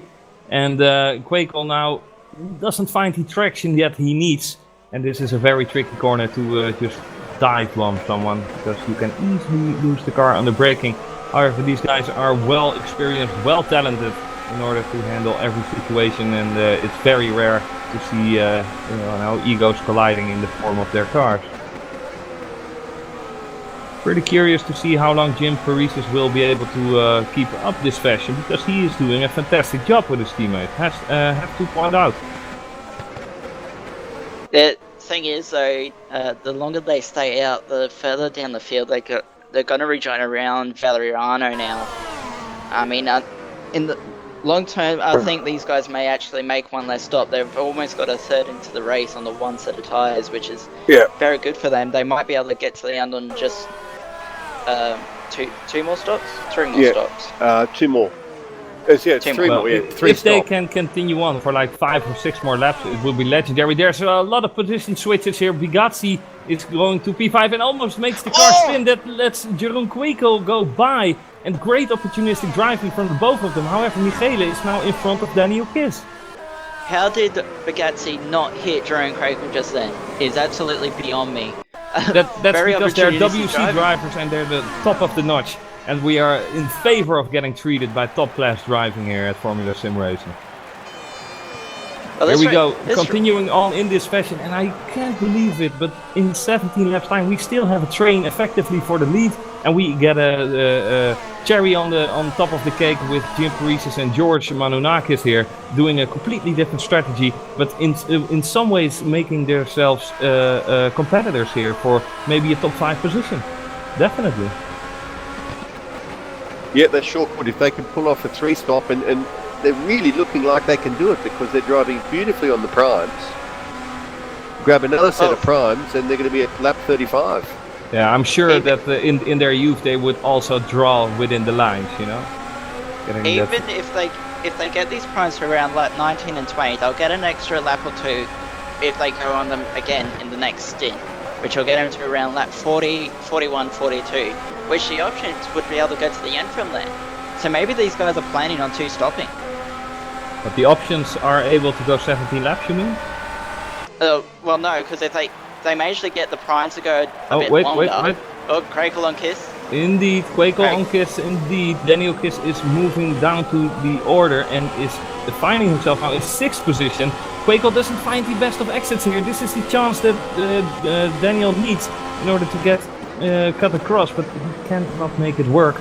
Quakel there having a little bit of trouble in the exit of the corner, and the curves here are definitely killing. I mean, you don't want to touch certain curves, but definitely not in the last corner. Yeah, they've got those sort of drainage parts on the very edge, and They're shite. End of story. Yeah, they are not fun to drive on. That's for sure.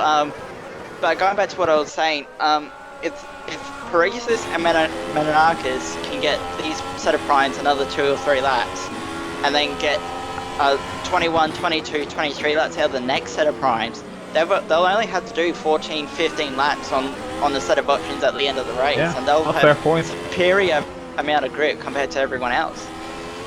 Yeah, nevertheless, it wouldn't give them much room to fight.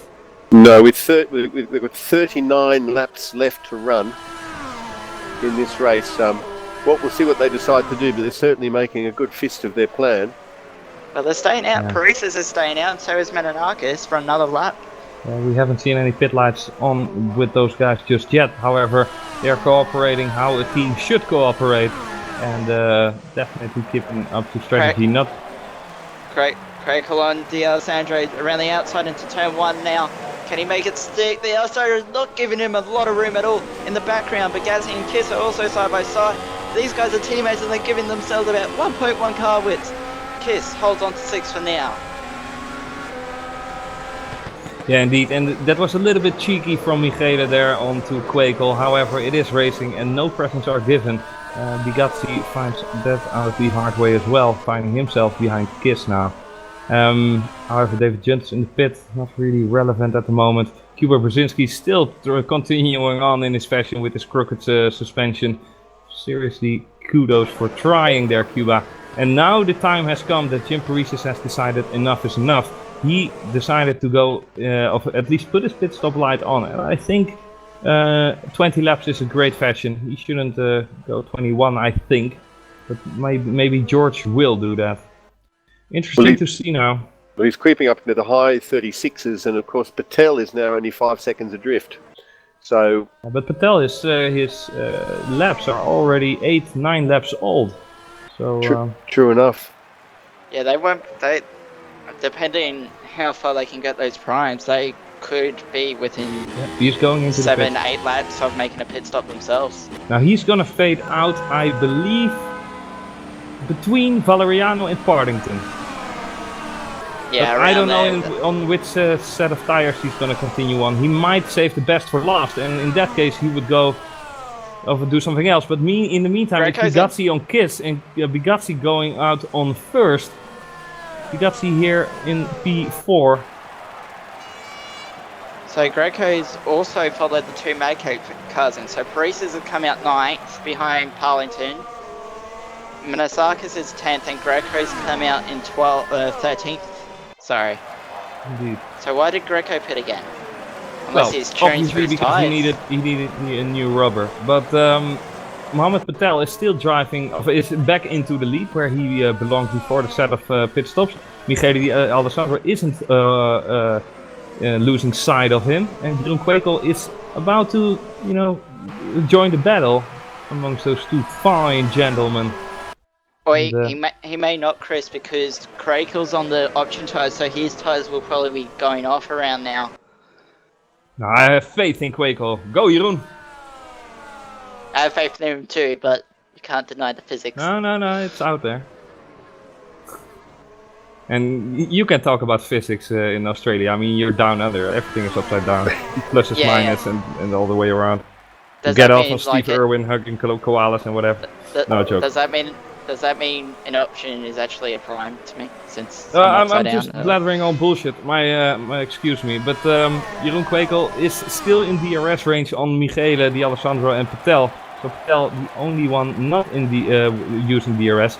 And actually, his top speed was around 311 kph compared to the 330 of D'Alessandro and Quakel. That's DRS and a bit of boost too, I think, for the 2nd and 3rd place cars of D'Alessandro and Quakel. Bit of DRS. Paresis has selected primes again, and so has Menonakis. And Paresis is only 15 seconds adrift of the lead, so he, in fact, if he has dropped a stop, and he must have, he's now in a position to challenge for a podium or even a win here. Nah, come on. David, please. Kappa. Kappa, Ross. He's only just pitted for the first time. No. Well, you might prove me wrong, and I will bow to you. But that's like I would give it 5% chance. I mean, Well, you can't underestimate. Does that mean if it's a 5% chance? Does that mean I get 20 to 1 odds? In which case, I'll bet you a sure, euro. dude. I'll bet a euro. Get your versus Australian 20. dollars to the bank and deposit it on my account. Don't worry about that. However, what I am worried about is Michele Di Alessandro. His tires are fading off since he's behind Mohamed Patel in that extremely dirty air for the time being. However, he's trying to compensate with DRS and maybe a little bit of boost. And James Sattler has spun. If we go on to the replay, did he catch a little bit too much curb here? Yes, he did, and the car slid around him and losing his rear wing. Simicic is in as well for his second stop of the race. And I think it's Parlington is also in. Yes, it is. We just lost Sattler. Show some emotion. No. No, but unfortunate to lose him because he was doing a nice job. No, that's a shame, and it was a great quali performance from James to make it into quali 2, and I think he was 9th in quali 2. Yeah, he had a good run, but we still don't know the reason behind that long stop, which really put paid to his race. Parlington coming out ahead of Brzezinski as well. Simon Schick in the pits. Actually, that was key. Simitric has come out just ahead of David Greco. So that's key for the race for towards the end of the top 10 later on anyway. That's definitely not baking the noodle of Greco. It wouldn't surprise me if Greco attacks him immediately, actually. So Chris Parizes in P7, having just exited the pits 2 laps ago. Well, he's doing a superb job, but I don't see him win the race. Seriously. And last lap matched Patel and was quicker than Di Alessandro and Quirkle. Okay, I'm with you. I'm with you. David. You Aussies can you can put up your Jim Parizes glasses. You can create a fan page on Facebook of Jim Parizes. Quakel is in the pit. It seems. What's happening here? Yeah, he's in. He's gonna ditch those set of options. Well, there we go. I'm assuming he's gonna go to a set of primes. Well, yes, a set of primes. I'm getting confirmation here. Michi Hoyer is telling us that David O'Reilly is right, and Jim is on a 2-stop. So we expect him to stop once more. So that's 3 ACR. That's 3 ACR personnel. I don't care, monsieur. 44. Yeah, 44 and stubborn. 57. Yeah, lap 44, next stop. It's going to be easier than his first stint. Although I am a little bit worried now. I mean, 2 Aussies saying it until there, but Michi Hoyer is a German, and German engineering, Michi German minds, they work strategic perfectly. Guru. So. Michi Hoyer, the team principal of Avid Chronic Racing, is a well-known strategy guru. Oh, I thought Chris Cobb was the principal. No, Chris Cobb has handed over the team principal duties to Michi because Chris has got more than enough work to do as El Presidente for life. Well, he is doing a fine job at that, so. Formula Sim Racing. Yeah, well. Great. So now that Quakel's pitted, Quakel's come out in about 3 seconds of clear air behind Minasakis, which is going to be important later on in this race. Will he be able to undercut the Alessandro and Patel as they both respond by pitting this lap? No. Well, they've both pitted. They're in. Quick answer, no. As is Bugatti. 17 seconds, it's going to be close. Patel is going back out on the medium compound, so is the Alessandro, so no changes there. So Valeriano's in. So Paris is up to 3rd now. Quakel. It's going to be close. I think they're just going to get out ahead of Quakel. Actually, Patel and Minasakis are side by side through turn 1 and 2. Minasakis is going to hold on to 4th only just. Yeah, but for the time being though, because Patel has this slipstream, Manusakis is defending properly how you should do. Patel forced out on the outside and does a brilliant move. There's contact! And Manusakis is around! Oh, that was a little bit aggressive from Patel, but I have to see that in the replay here. Yeah, I think it was racing incident. Manusakis, it looked to me like he was doing his darndest to act as rear gunner for Jim Parizes. and certainly wouldn't be able to hold off Patel Definitely for a many racing laps, incident. I mean, he had the room, he just didn't have the grip, and he Yeah. was actually the one causing the contact with Patel.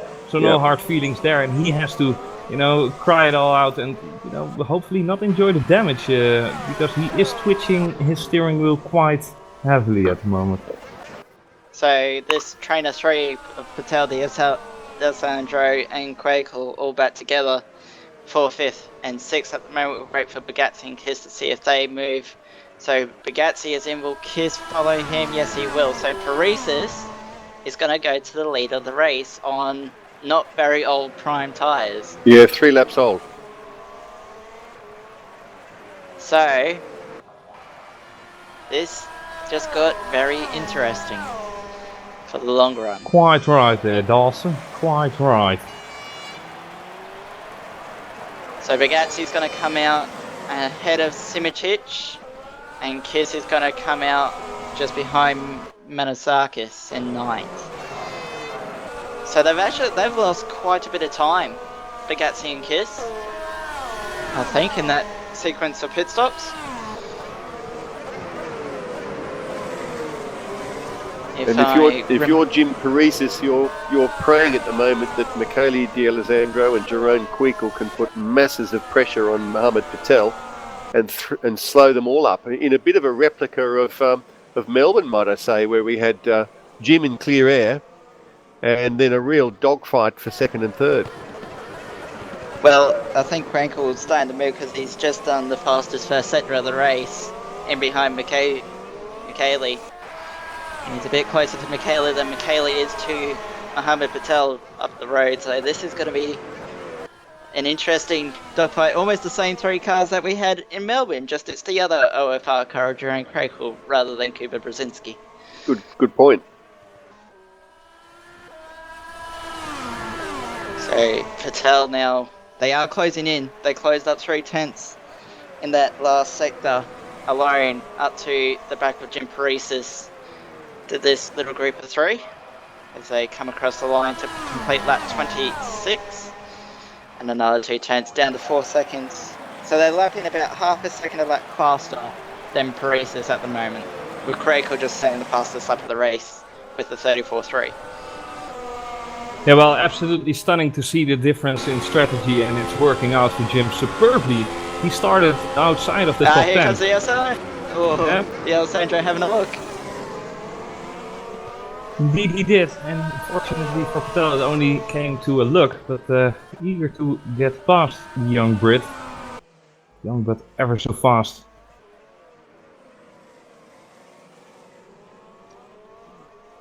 I'm actually interested to see, obviously Manasakis didn't get any damage from that little bit of contact with Patel.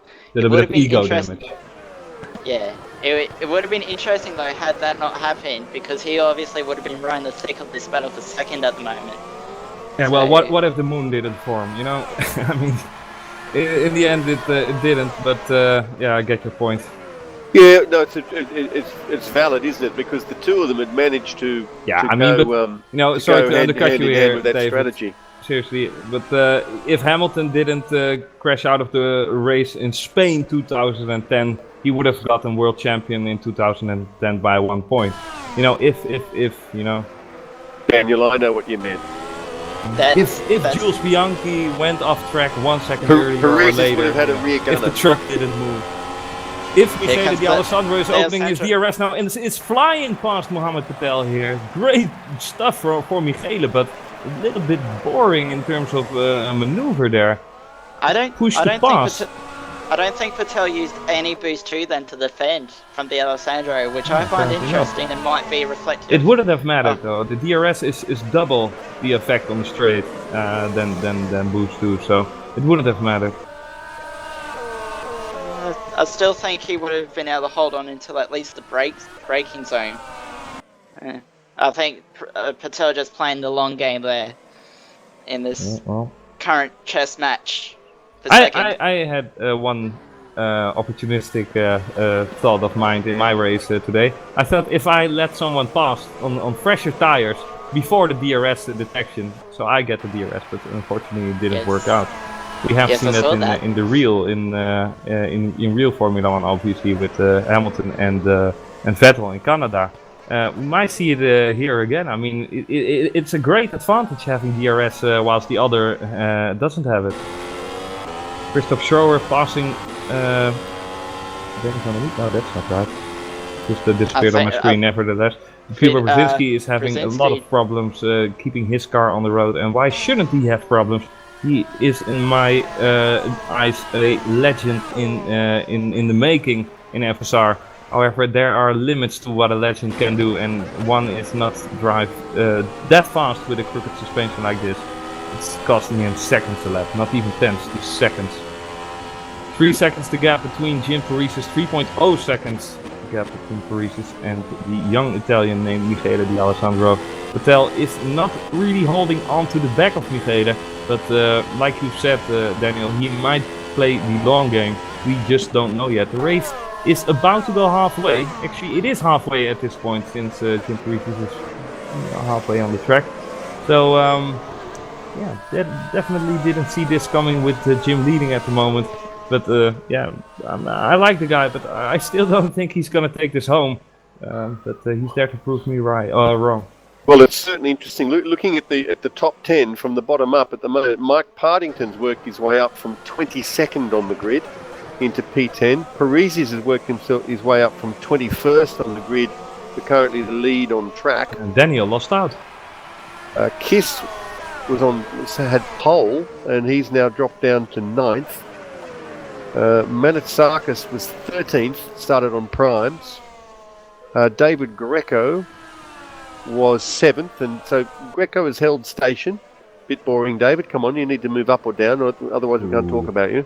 You're gonna hear that on Facebook. I once called David disappointing since he made up 10 places from P20 or P18 to P8 or whatever, and I thought, you know, it was disappointing of him, but then he went furious at me or whatever, a little bit angry. But I was thinking, like, you might get a podium, you know. So, yeah, I think David knows. I'm just having a bit of a giggle. Typical racer. Sometimes racers get a little bit. Simic has gained 6 places, 12th place up to 6th. He's doing a stable job as well. Bigazzi he started in P12 5th, or started something, on the right? grid in 8th. Didn't he? Where did the journey start? Journey Simic started on 12th. Yeah, exactly. Okay, so he made a really good start because he ended up at 8th. He ended up ahead of James Sadler by the end of that one, so he had a rocket start. What is important is just looking at the gaps between our top 4. There's more than a second between Di Alessandro and Vettel now. Yeah, 2 seconds between Jim and Michele. So 2 laps, he lost 1 second. Michele's flying at the moment. He did a 34.2 last lap, which was 1.1 seconds faster than Jim Paris's, 3 tenths faster than Vettel and Quakel in behind, and Quakel just doesn't seem to be able to do anything with Vettel at the moment. Well, we've probably got 2 more throws of the dice in terms of pit stops. We might well see an attempted undercut onto options at the next round of stops. But I think you've got to grab primes for the final stint, because grabbing them means you can grab them further out and gain track position. You don't want to wait until you're within striking distance on options for the final stop. And Jeroen Quakel is getting really close to the edge of Mohammed Patel here. Friends of each other, obviously. They're steaming together, whatever, counter-striking together, playing Dora together. However, now it's time to put the cards on the table and to see who is the best in this race. Obviously giving bragging rights to one another. However, it is Mohammed Patel with the best hand at the moment. And Jeroen Quakel with the best tires, I believe. Yeah. If I'm not mistaken. Quakel was the first one to pit out the trio on 3 stops out of Di Alessandro, Patel and Quakel. Quakel was the first to stop. Then Di Alessandro and Patel were reacted to Quakel. Bugazzi's starting to come back into this as well. He's only 3 seconds back now. He's lapping the quickest of the top 5. Oh, At the Michaelis moment. wins! No way! Not again. Michaelis loses control of the car and has to wait. And he can. Oh, he's stationary. Turn 13. Oh, cocking up, and he is actually losing 10 more seconds because he didn't realize he could already turn the car. But yeah, having said that, better to be safe than sorrow. That instantly gives Jim, another 1.5 seconds over Mohammed Patel, and would be welcomed by him. Jeroen Kwekel now taking Patel. Patel is defending on the inside, trying to undercut. The action here is packed in one big moment amongst these drivers here. But Kwekel seeming the victor of this situation here. Greco now P5, Jeremy Simoncic right on his tail. He also did a overtaking maneuver on Simoncic last straight. So 3 epic moments in basically 2 sectors. And it just goes to show, doesn't it? You've got D'Alessandro there, a bit like Melbourne, stunning drive, stunning pace.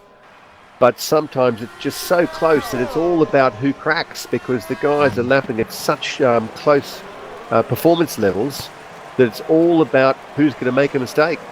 Exactly. And it's the second race in a row that Michaeli's been the one that's made that mistake, in saying that this one didn't end his race, unlike in Melbourne. Yeah, and 3 weeks ago it was the dirty air, and he would still have a moment where he could blame it. This time around it was different. He just lost the car. Nevertheless, it happens. Pushing too hard. A little bit. Wanting it a little bit bad, but his race isn't over yet. I mean, if he manages to come back from this, he might still look at a top 5, top 6 spot here. He can definitely still salvage some points from the race.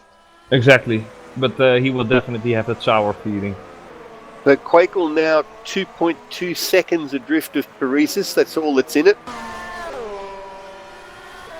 But they're effectively on the same pit stop strategy from here to the end of the race, as far as I can tell. Well, yeah, because Parisis needs to put on the softs. So what Patel and Kwekel need to do is either pit early, put another set of primes on to undercut, or wait until the window for the option opens up. So that's the 2 options in reality. It's just which one is more likely going to get them close to Parisis. Got to factor Bugatti into this as well. He has been lapping the quickest of, saying that he was a tenth slower than Kwekel last time around. But he's only 5.2 seconds off the lead as well. He's definitely in this race.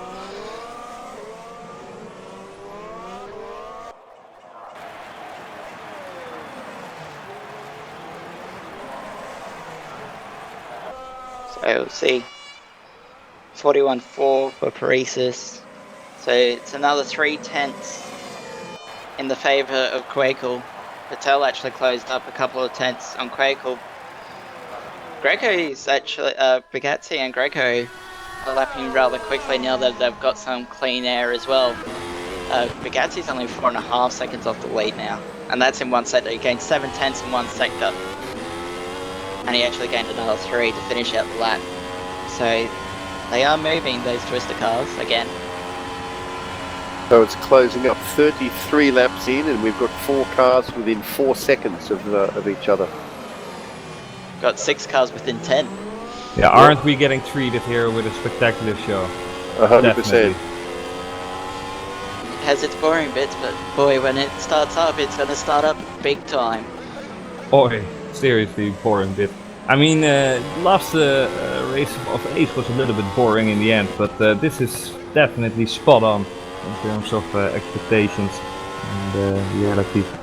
So yeah, in the midfield it's a little bit boring perhaps, but what do we want to see? A fight on the front? Well, like you just said, 4.3 seconds separates the top 4. What more do you want? And behind that it's Simoncic with Greco, who are fighting it out once and again. Kwekel's taken a second out of Parisis over the last lap. He's down now to 1.4. So Parisis just needs to hold his nerve now and stick to his strategy. Well, this is going to be an absolute showstopper to the end. Yeah, well, I would be staggered and I would take my hats off, and like I said, I would bow to you, David. Well, if he manages to do it, it's going to be one of the most impressive drives that I've seen in the short few years that I've been watching Formula Sim racing. Well, Definitely these spectacular. The win from These back guys- of grid. These guys are like the best sim racers in the world, so they can Yeah, do well- anything pretty much. But we've got 23 laps to go. We've got a lot of racing between now and the checkered flag, and some pretty intense guys pushing right to the limit. But you like the what if game, right? Well, what if Bono and Morgan were here? Definitely my number 1 and 2 legends of all time. Yeah, that However, would be great. I didn't really watch FSR before 2011, so. But Be yeah, interesting. all-time wins. I mean, Bono definitely number 1, Roy Colby number 2, I believe. Also a legend. Yeah, no, amazing guys. Of course, we saw Morgan a couple of times last year on the grid. And he had some really close fights with Kuba, of course, but they were fighting both times. They were fighting for P4. He was obviously my teammate in Networks. Morgan was. Oh, you want to know a secret of him? It won't be a secret once you tell us on air. He likes men just like you. No, joking. That's not the joke. That's not the joke actually. But the thing is, every time he passes someone, he would laugh like ha ha ha. "Eu passo para Morgan Oh, lá." dear. Well, I'll tell you who might be passing someone very shortly is Jerome Crakel, considering he's now very much within DRS range of Jim Paresis. By the way, So if you're this watching Morgan, it's just pure fun. We love you all. Come back, Morgan. But So, anyway, here we go He's then. within DRS Turn zone. one. He'll be reaching for the boost button and attacking Paresis. Paresis has not gone defensive. He's continuing on the run. No, he's moved across, and he did it before the braking zone, so that's allowed. Side by side into turn Oh. 1. Incredible action. Jeroen pulled it Quakel here off. taking What a the move. lead.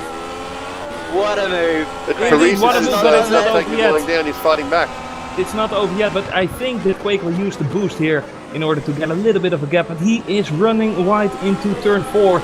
It seems that he has done it safe and sound. But what an action-packed maneuver there. And what great defending from Jim as well, because he didn't leave Quakel any choice there. He didn't went to the inside. He had to do it on the outside, and miraculously he made the move stick.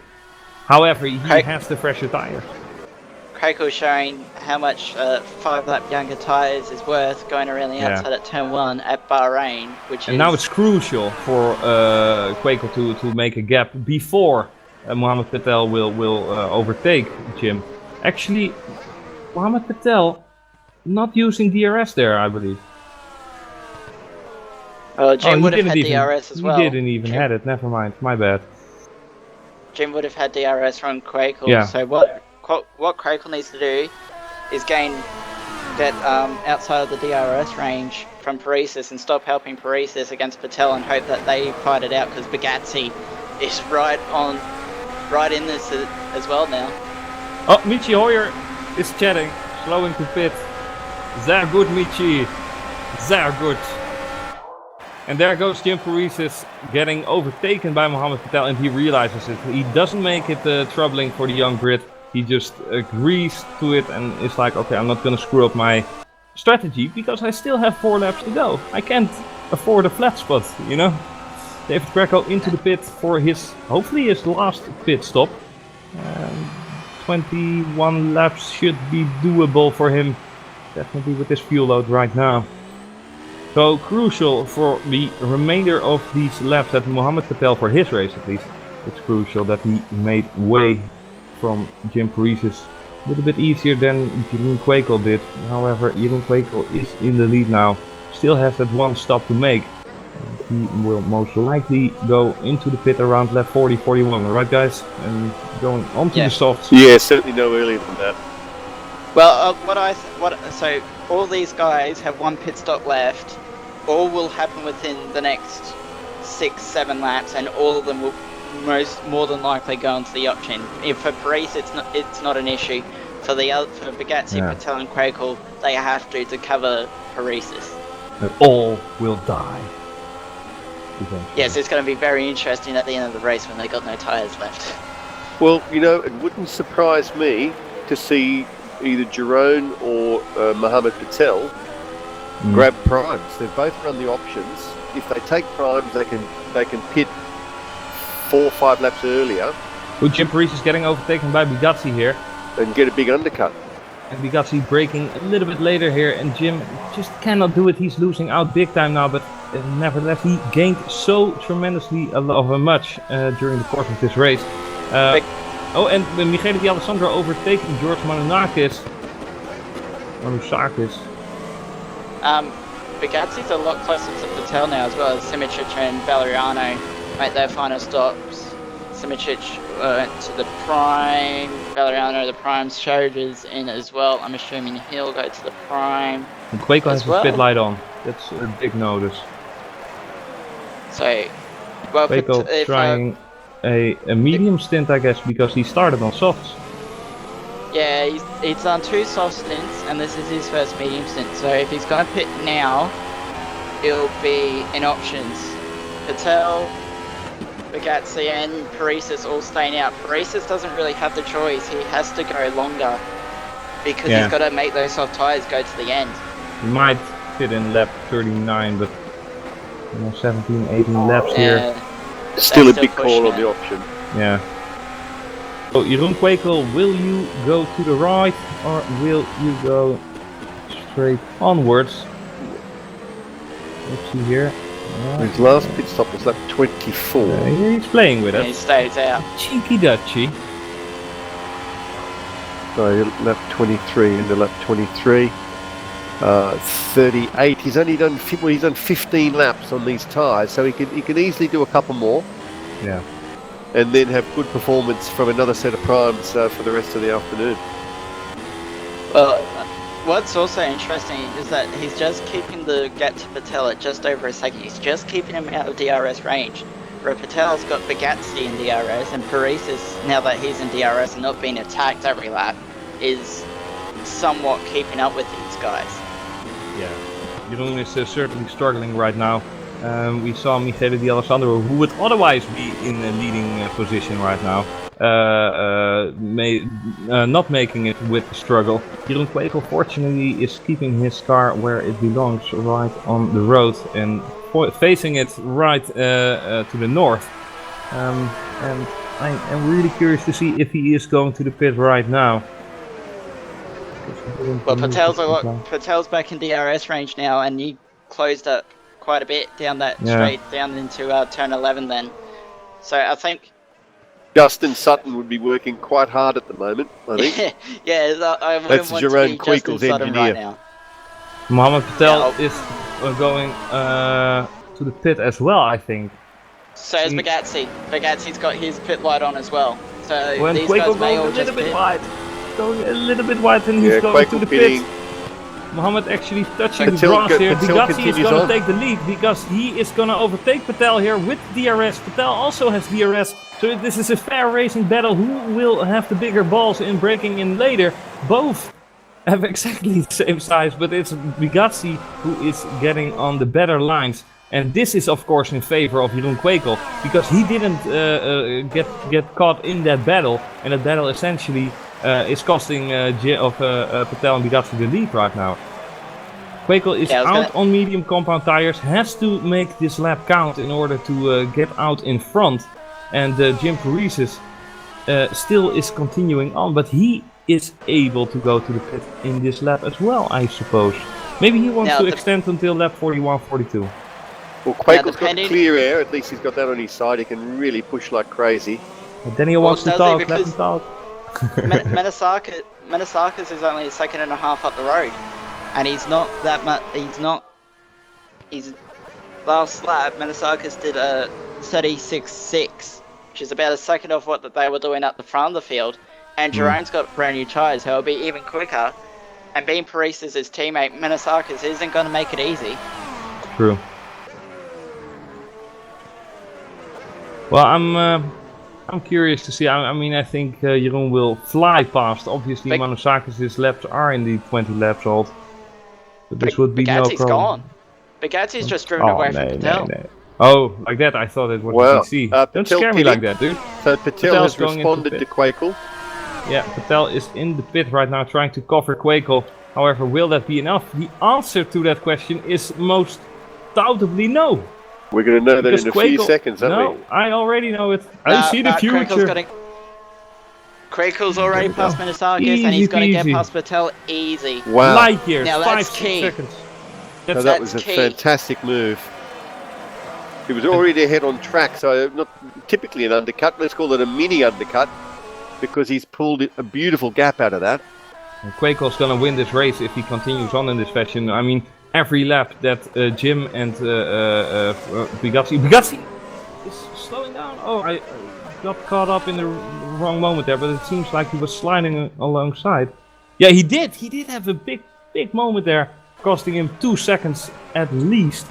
And he should go to the pit instantaneously.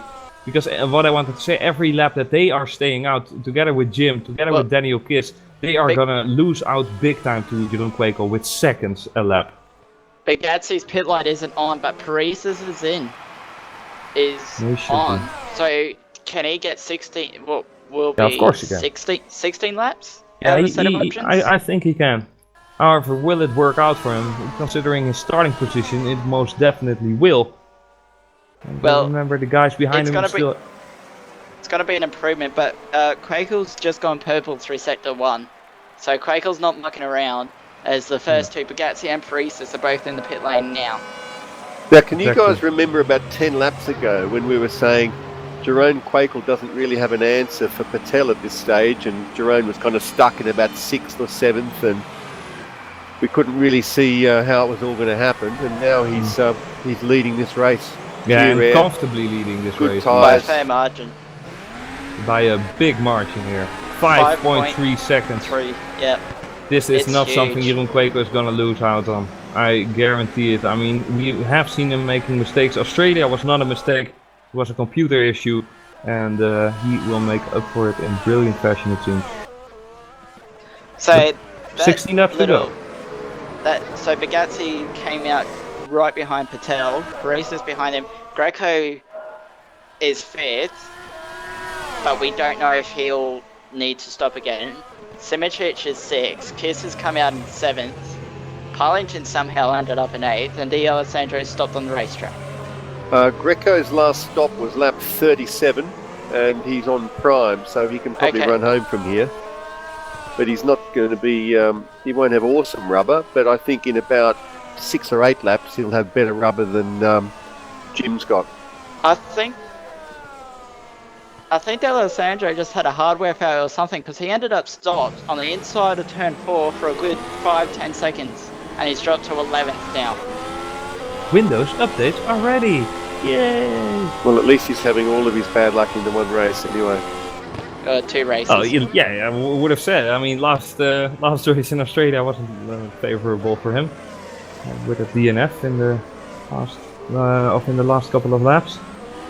Okay, Krekel's just previous lap did a 33.471, the fastest lap of the race. He's just done a 33. Same as Patel. Yeah. No, it was a second quicker. Bugatti's gone purple in sector 2. And the temperature has dropped to 17 degrees here in the desert. It's midnight at the Oasis. It's 4:30 AM where I am. You guys are upside down. You guys.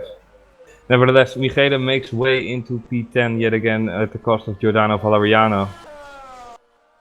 But yeah, it's cooling down dramatically in Bahrain. It shouldn't get much cooler than this though, surely. No, it shouldn't. That'll be about it. Well, to be honest, the temperature in the desert fluctuates a lot because the atmosphere is less thick. The more you know. So we might end up with 10 degrees in Bahrain. Obviously, it's quite late there at the moment. Yeah, about 20 to 10. But Kwekel is really pushing it on now, 5.9 seconds, and let's see what is going on in Sector 3. Mohamed Patel manages to get out 2/10 of that, but still half a second quicker, Kwekel is. Fantastic driving. This is the win Kwekel really was robbed of in Melbourne, so fantastic to see him bounce back. It was early days then, lap 16, 17 or something.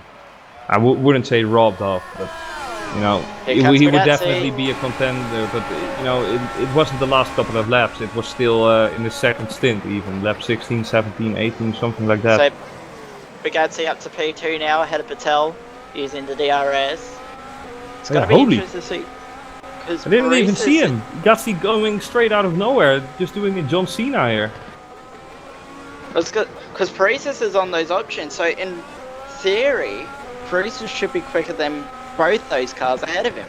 Well, the only thing is he's got to make them last 17 laps. And if he wants them to last 17 laps, he can't really exploit them, so to speak. So that's the problem with this two-sort strategy that he's running, is that he can't push the tyres at all. Well, would surprise me. Starting at the back of the grid, he had to pull a rabbit out of the hat somewhere, and if he ends up in 4th, that's going to be a magnificent recovery, really.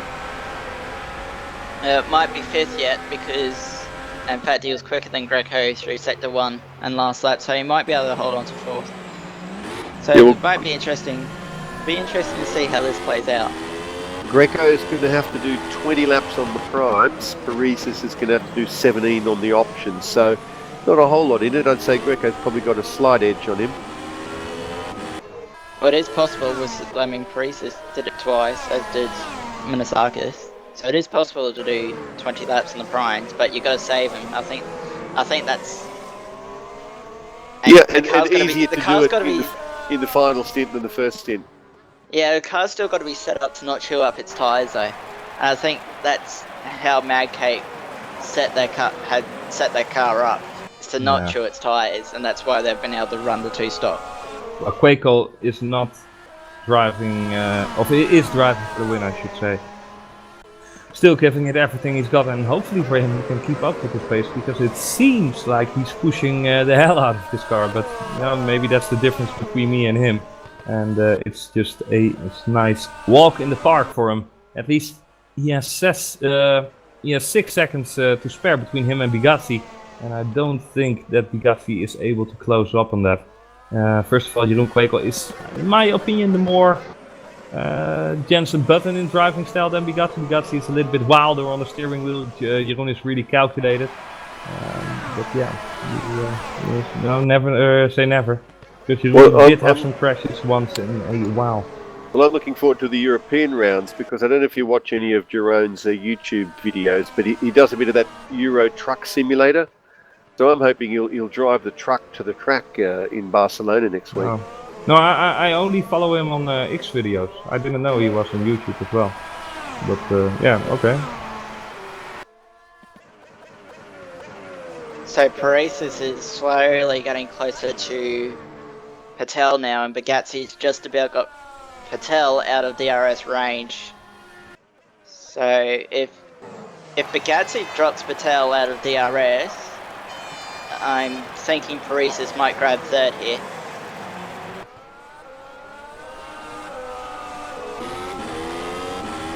So still a bit to play out for the minor placings on the podium. Yeah. Well, I have to point out that if David Greco doesn't have to stop again, that he's doing a fabulous job with P5, holding up the network's flag in there, since he didn't have a brilliant starting position. But he's fighting himself into a top 5. Chris, you've almost made up for that disappointment last year that caused all the angst on the Facebook. Simicic is doing quite well, holding 6th at the moment, considering he started down in 12th. Yeah, indeed. He always seems to do. Simicic, always seems to do that. Always seems to come out in the race. Not really in quality, but in race trim, he's always tends to be strong. Yeah, I am looking forward to this, by the way. I mean, the leader of this race will undoubtedly go under the checkered flag as the leader, Jeroen Quaco. But Bugatti, Patel and Jim are still fighting it out alongside each other, with 1.5 seconds to spare between the 3 of them. So between Bugatti and Paresis on P2 and P4 respectively. Mohammed is in DRS range. Jim is also in DRS range. And we might see a nice tail to this race. Certainly interesting to see how Jim Paresis will cope, because he really has to do it in the early stages of his stint, right? Otherwise his tires will just degrade further and further, and he has to settle in for hopefully P4. But maybe David Greco on the mediums can steal that away from him as well. He has to make his move in a couple of laps. Yeah, Well, indeed. setting in Paris, in Patel's, dirty air isn't going to be helping his front tyre as much. I mean, Yeah, he's either got to attack or back off, really, hasn't he? Attack or give himself a couple of seconds space. Incidentally, if Jim holds P4, I think he will leave Bahrain still leading the World Driver Championship, because with a win and a fourth, Jerome didn't finish Melbourne. Bugatti finished Oh, he's absolutely doing a fantastic job championship-wise, no well doubt down the about order, it. and Patel, I think, was fourth after it washed out with penalties in Melbourne. And it's so incredible that he started P13, 14 or something. Brilliant drive. so what are we looking at here? They're all lapping within a tenth of each other, the second through the fourth per sector. That last lap, Bugatti did a 33.8, Patel did a 33.9, Bruce's did a 34.0. So they're all lapping identically, and Patel's sort of on the knife edge though of losing the DRS to Bugatti, and if he loses that, he opens himself up to Paris's, especially down into turn 1. Now, the one thing about Patel is, I don't know what you think, Chris, but I think in terms of error rate, Mohammed Patel, it's extremely rare for him to make an error. I've never seen him make a mistake. I mean, I've seen him engines blow up, but I don't think I've seen him make an unforced error. If he can push Bugatti hard enough, perhaps he can get an error from Bugatti. True. He doesn't make any driver errors, Patel. He is, however, sometimes a little bit cheeky on defending, I have to say, even though my name is Christian. But he always manages to keep it right into the lines of good and bad, you know. He always gets away with it, so really love that guy in driving aspect. Paris's has dropped back a little bit in this middle sector. Sort of spaced out a little bit now. In fact, Patel's starting to catch back up to Bugatti a little bit. Who has some boost left? Well, that may be what it might come down to in the end, is who does have some boost. Yeah. And David O'Reilly has dropped connection lost. No, a DC, but in the commentary booth, so it doesn't matter. So it's just you and me now, Chris. Yeah. So romantic. You get the candles, I get the shampoo. Oh wait, we're live. Oh no. No. Great banter there. Nevertheless, no, don't get awkward. It was just a joke. It was just a joke, Daniel. Don't get into it. Okay? Yeah, I know. Slapped again there. Back to the real important stuff, and that is that there are 8.5 laps to go in this second round of the Formula SimRacing World Championship. And yeah, it's not yet championship decisive, but I'm really happy to see another guy on the top step of this podium. You see, the race isn't won, but if Jim is gonna win this, indeed, like you two Nostradamus has predicted, then you know, I am definitely gonna eat my keyboard. But yeah, seems like a long shot, but definitely making up 10 places is not doing him any misfavors for the championship. Quakel, however, 25 points in the bag would be nice for him. He just has to hang on, and it's Bugatti now with half a second getting closer. But he's still got Patel on the still. Bugatti just went purple through sector B, reacting to Patel. Because Patel was 2 tenths quicker through sector 1, Bugatti got those 2 tenths back through sector 2. So closing, I think Jerome's just managing the gap around 5 seconds at the moment, which is all he needs to do in reality. Okay, so he lost 6 tenths this lap, and if he continues on that fashion, he will still take home the victory. That's his edge, 6 tenths a lap for the remainder of this race. So Patel was a tenth and a bit of Bugatti that last lap around. So, and Paris's has dropped off the back of Patel, not really falling into the clutches of Greco at all though. I think it's more just to preserve his front tyres rather than a lack of pace. Make sure he gets those soft tyres to the end. And Greco's tyres are already 12 laps old as well, 12, 13 laps, so you will have to manage as well. When did Simičić last pit? Simičić last pitted lap 38. Greco last pitted lap 36, 36. So the prime tires on Simičić's car is a lap younger than Greco's. See what the That's gap exactly is. right, Yeah. Daniel. You've graduated in math. Yay! Yay! Trophy for you. But Math trophy what- from the young. what I'm sort of last lap Simičić was half a second quicker than Greco. So Simičić might steal a top 5 here if he might continues will. at this rate. See what the times are this time around. You might will, Greco a did a cheeky Russian. 34.5. No. Yeah, well, Simičić just took another 4/10 out of Greco that lap. Yeah, well, we will have to find out. I mean, Journey is obviously trying for it, but he will still have 2 seconds to cover. And Greco is a fierce competitor this race. He closed the door on multiple occasions, so it wouldn't be easy for Journey to make a move in. However, Greco can also look ahead. Not really to Jim Parisi's, that's 5.8 seconds. That deal is sealed as well. You know, you never know in the later stages of this race. I mean, if Bugatti and Patel, who are teammates and who are most likely friends, but you know, anything can happen on the track. On the track you don't have friends. Not even Exactly. your engineer is your friend, he's your bitch, you know. Just telling you what you want to know. I'm sure Justin will love that description. What? Patel's sort of just hanging around about 7, 8, 9 tenths, just keeping within the DRS range of Bugatti, but not really making any inroads to make a move as such. But it's been the same. Greco started to reply to Simičić. He hasn't closed in as much this lap. Maybe Patel's playing it safe for the remainder laps of this race. Last 3 or 4 laps. However, we have 5 laps yet to go, of 6 laps yet to go. We are on lap 52. Tell you what, impressive drive from Mike Parlington as well. Started dead last in 22nd. He's Yeah, you currently can be holding happy. on to 8th. Currently holding on to 8th, just ahead of George Menonakis.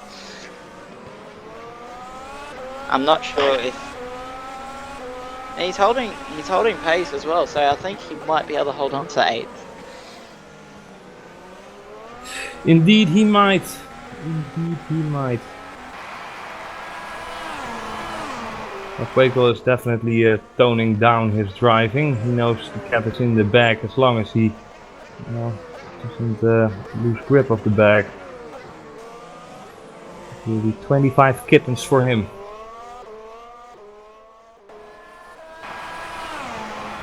Yeah, it's still 7 tenths between Bugatti and Patel, so maybe Patel's just thinking long game and thinking championship rather than attacking his teammate and risk taking both of them out this early on in the season. I'm still interested in this battle for 5th though.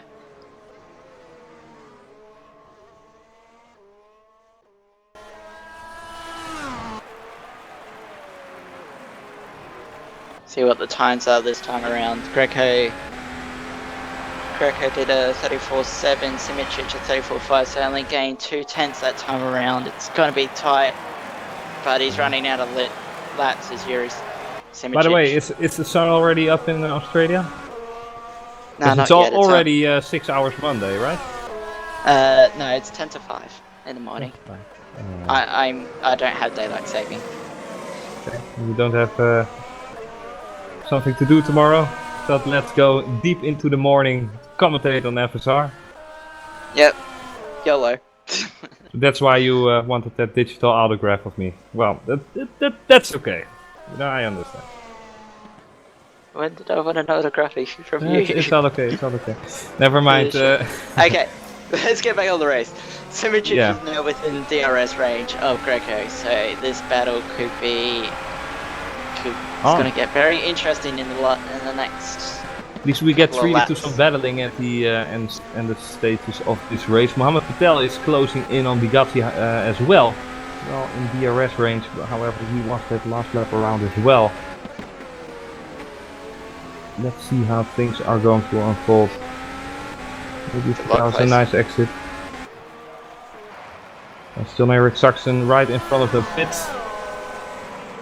Don't know why, but so Patel's definitely edging a little bit further and further, and can almost touch the rear wing of Bugatti here, but is not able to make a move stick. Journey Simicic does have DRS as well on David Greco, however he is way too far down to make a move. We got two identical battles pretty much for second and third and fifth and sixth. Nice. Just one is between teammates and one is not. So it's going to be very interesting. Simicic having a look into turn 4 on Greco, but is not close enough. And by the way, shout out to Cuba Brzezinski driving with the most crooked suspension I have seen someone drive with in recent years, and still beating Martin Hodas. That's an achievement. However, Patel losing out a little bit on Bugatti, does have DRS. Greco fighting for his life, fighting for P5. It was a nice spot for him to finish at. However, the Journey Simicic is breathing in his neck. He's getting closer and ever so close. Too close for the Greco's comfort. Simicic is definitely closer to Greco than Patel now is six tenths behind him. Maybe with a good exit here, but that's maybe a little bit too optimistic for me. Maybe you don't know who still has some boost left. Well, extra 20 kph of Patel is not gonna threaten Bugatti's P2 for the time being. 3 laps to go. Simicic is a lot closer to Greco. Greco's defending now, so Simicic just drives around the outside of him into turn 1. Will he? When he overshoots. The car. Well, and Greco here very offensive again. There's contact. And I don't know if that really sustained a little bit of damage here, but Journey Simicic is right at it again. Greco is not really defending here. And he spins, Greco spins actually. Daniel Kiss might even take the team principal of Twister. No, he is not for the time being. But Greco definitely lost out on that. I'm gonna take a replay on what happened there exactly. Because in my opinion, David Greco cut at Journey a little bit too much there, but maybe something for the admins to look out on, or for those guys to have a beer, a chat after the race. Well, now Daniel Kiss is all over the back of Greco coming down the back straight. He's going to have DRS and he's going to look to the inside coming into turn 11, and he's going to get it done relatively easily. So now Greco's lost 2 spots in the space of a lap. Yeah, Greco not defending that one though, miraculously. However, Mohammed Patel is way closer than he was last time around, but doesn't really have the exit he was looking for. Obviously has DRS, but with 2 laps to go, it's really do or die. And he is trying ever as hard as he was earlier on, outbraking Bugatti to the max. But it only gained him a 10th. However, the 10th is a welcome for him. Only 6 tenths separating the both of them. It's almost like flying in formation. These two have been like this for quite a few laps now. Great call, right. Just 5 seconds up the road. Maybe he lets him live as well. I mean, as teammates being, Mohammed knows he's not gonna enjoy the full remaining season here, and is only doing the first 5 or 6 rounds. So he might let Bugatti take this one home. Already has the wins, already has the podiums all under his belt from last year. Being P2 in the championship that year, he's not going to defend that place. Unfortunately, Brilliac isn't here. But, yeah. I heard rumors that Brilliac was going to take over from Patel when be good at Alright. race. It would be awesome. That's I what mean, I- Brilliac won Pro, then he won Ace, then he won WC. All in his rookie years, I believe so. Marvelous achievement. And in the meantime, Jeroen Kwekel is going to start his last lap around this second round here in Bahrain. And will go home with a victory. Yeah, Patel's still not quick enough to really give Bugatti any much trouble. And I think he's just going to sit there to the end.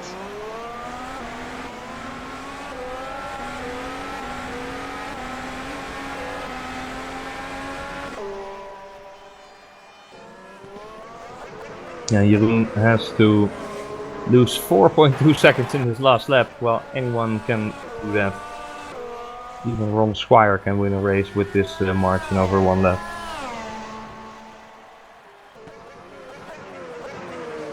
It seems that Francesco Bigazzi is getting home in P2. Yeah, what did you want to say? I was going to say it's been a very And Danny strategic van der Niek race. ran out of fuel. Danny van der Niek runs out of fuel in the last lap of this race. How unfortunate is that for the young Dutch guy?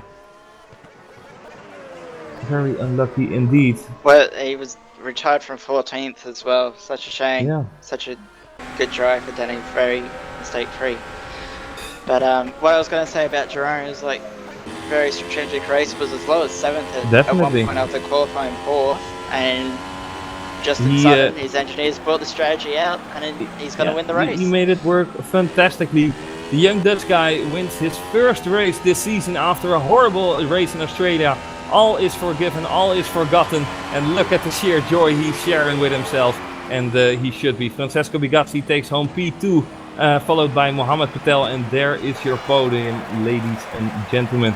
Jim Paresis can look back at a flawless race here in Bahrain, taking down P4 and a good old bag of points, which keeps his title lives ever so hopeful, since he is still P1.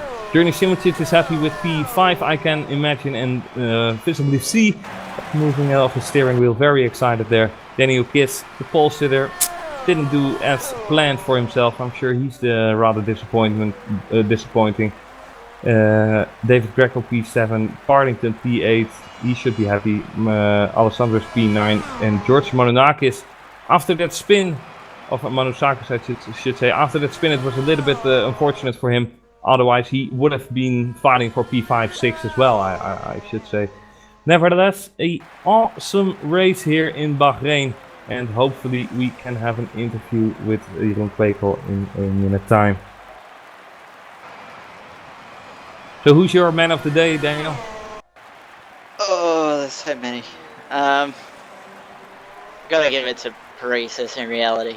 To start 21st, run a 2-stop strategy, which in theory we were all saying before the race it'd be a 3 or 4 stop race, but to pull out the 2-stop and finish 4th from the back of the grid, it's impressive. Yeah, well said, and he's definitely the man of the day. Can I just say, like, engineer of the day has to go to Justin Sutton for being able to pull Jerome out like that, make the right calls with tyres, and undercut Bugatti, Patel, Paresis, yeah, like they so did. Sutton is the engineer of Kwekel? Yeah, Justin Sutton. Okay, well I didn't know. But yeah, nevertheless it's still Kwekel making the calls in the end. I mean, you can always get suggestions, and it's nice to have someone at your side. But yeah, engineer today, I mean... Nah. Gonna get into that. And here is the man himself, I believe, Jeroen Kwekel. Hallo. Hallo man. Geweldig gereden man, gefeliciteerd. Dankjewel man. So, yeah, what a race was that? It was really a strategic insight that gave you the victory in my perspective. Was that the same in your perspective? No, Chris, I really don't know. I have no idea how I ended up there. Yeah, I just knew it was going to be tough, especially after the first couple of laps. And were you surprised to see Paresis there? Because he started P22 or something. Of course I am, of course. Yeah, I think he confirmed this race too that I think he's a step above all of us at the moment. Yeah, well, definitely in the strategic aspect, it's an achievement on its own to do 20 laps on mediums, definitely with 142 liters. Were you able to use some boost in the race, or only on the straight? Well, we were planning to have like a standard boost setting, so like the first 4 laps of the stint you wouldn't do it, and then after 4 laps you would, and then the final 4 laps you would use a double boost down 2 straights. But you know, that's a plan you have in your mind in front of the race. But as soon as you race and you lost a few, especially if you lost a few positions at the start, then you're just like, you know, oh, come on, give me that boost. So I used some boost at the beginning of the race, and in the second option stint I had to save the fuel or some fuel for later in the race as well. Yeah, it was an interesting race to watch. Unfortunately for your teammate, it didn't end as well as planned. Manages to at least keep the spirit alive by finishing P15. Cuba had a terrible race with an incident. Nevertheless, 25 points for you. Your heroism after Australia with the unfortunate computer issue that cost you the possible win, at least a nice podium at least there, and all is forgotten, I should say. You must be a proud and happy man. I am really thankful for to the team as well, because I am having such a blast with this team, and it's fantastic to work with them.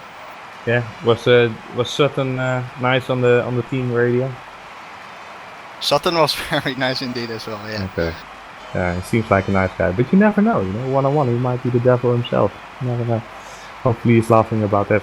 Anyway, it's time for us to round out this weekend. We saw some awesome racing. Hopefully you guys are seeing the end of the Formula 1 race as well in Bahrain. Definitely worth to watch. In the next weekend we are back again. So we only have to wait one more week until the action in the circus is opening its doors once more. And then the venue will obviously be the Circuit de Catalunya in Barcelona. And we will make ourselves up for yet another weekend filled with spectacular moments. For now, I would thank everyone who made this possible again to share dedication in terms of time. And I would urge you all to take a look on the next race next weekend. But for now, have a great Sunday evening and thanks for watching. Bye bye.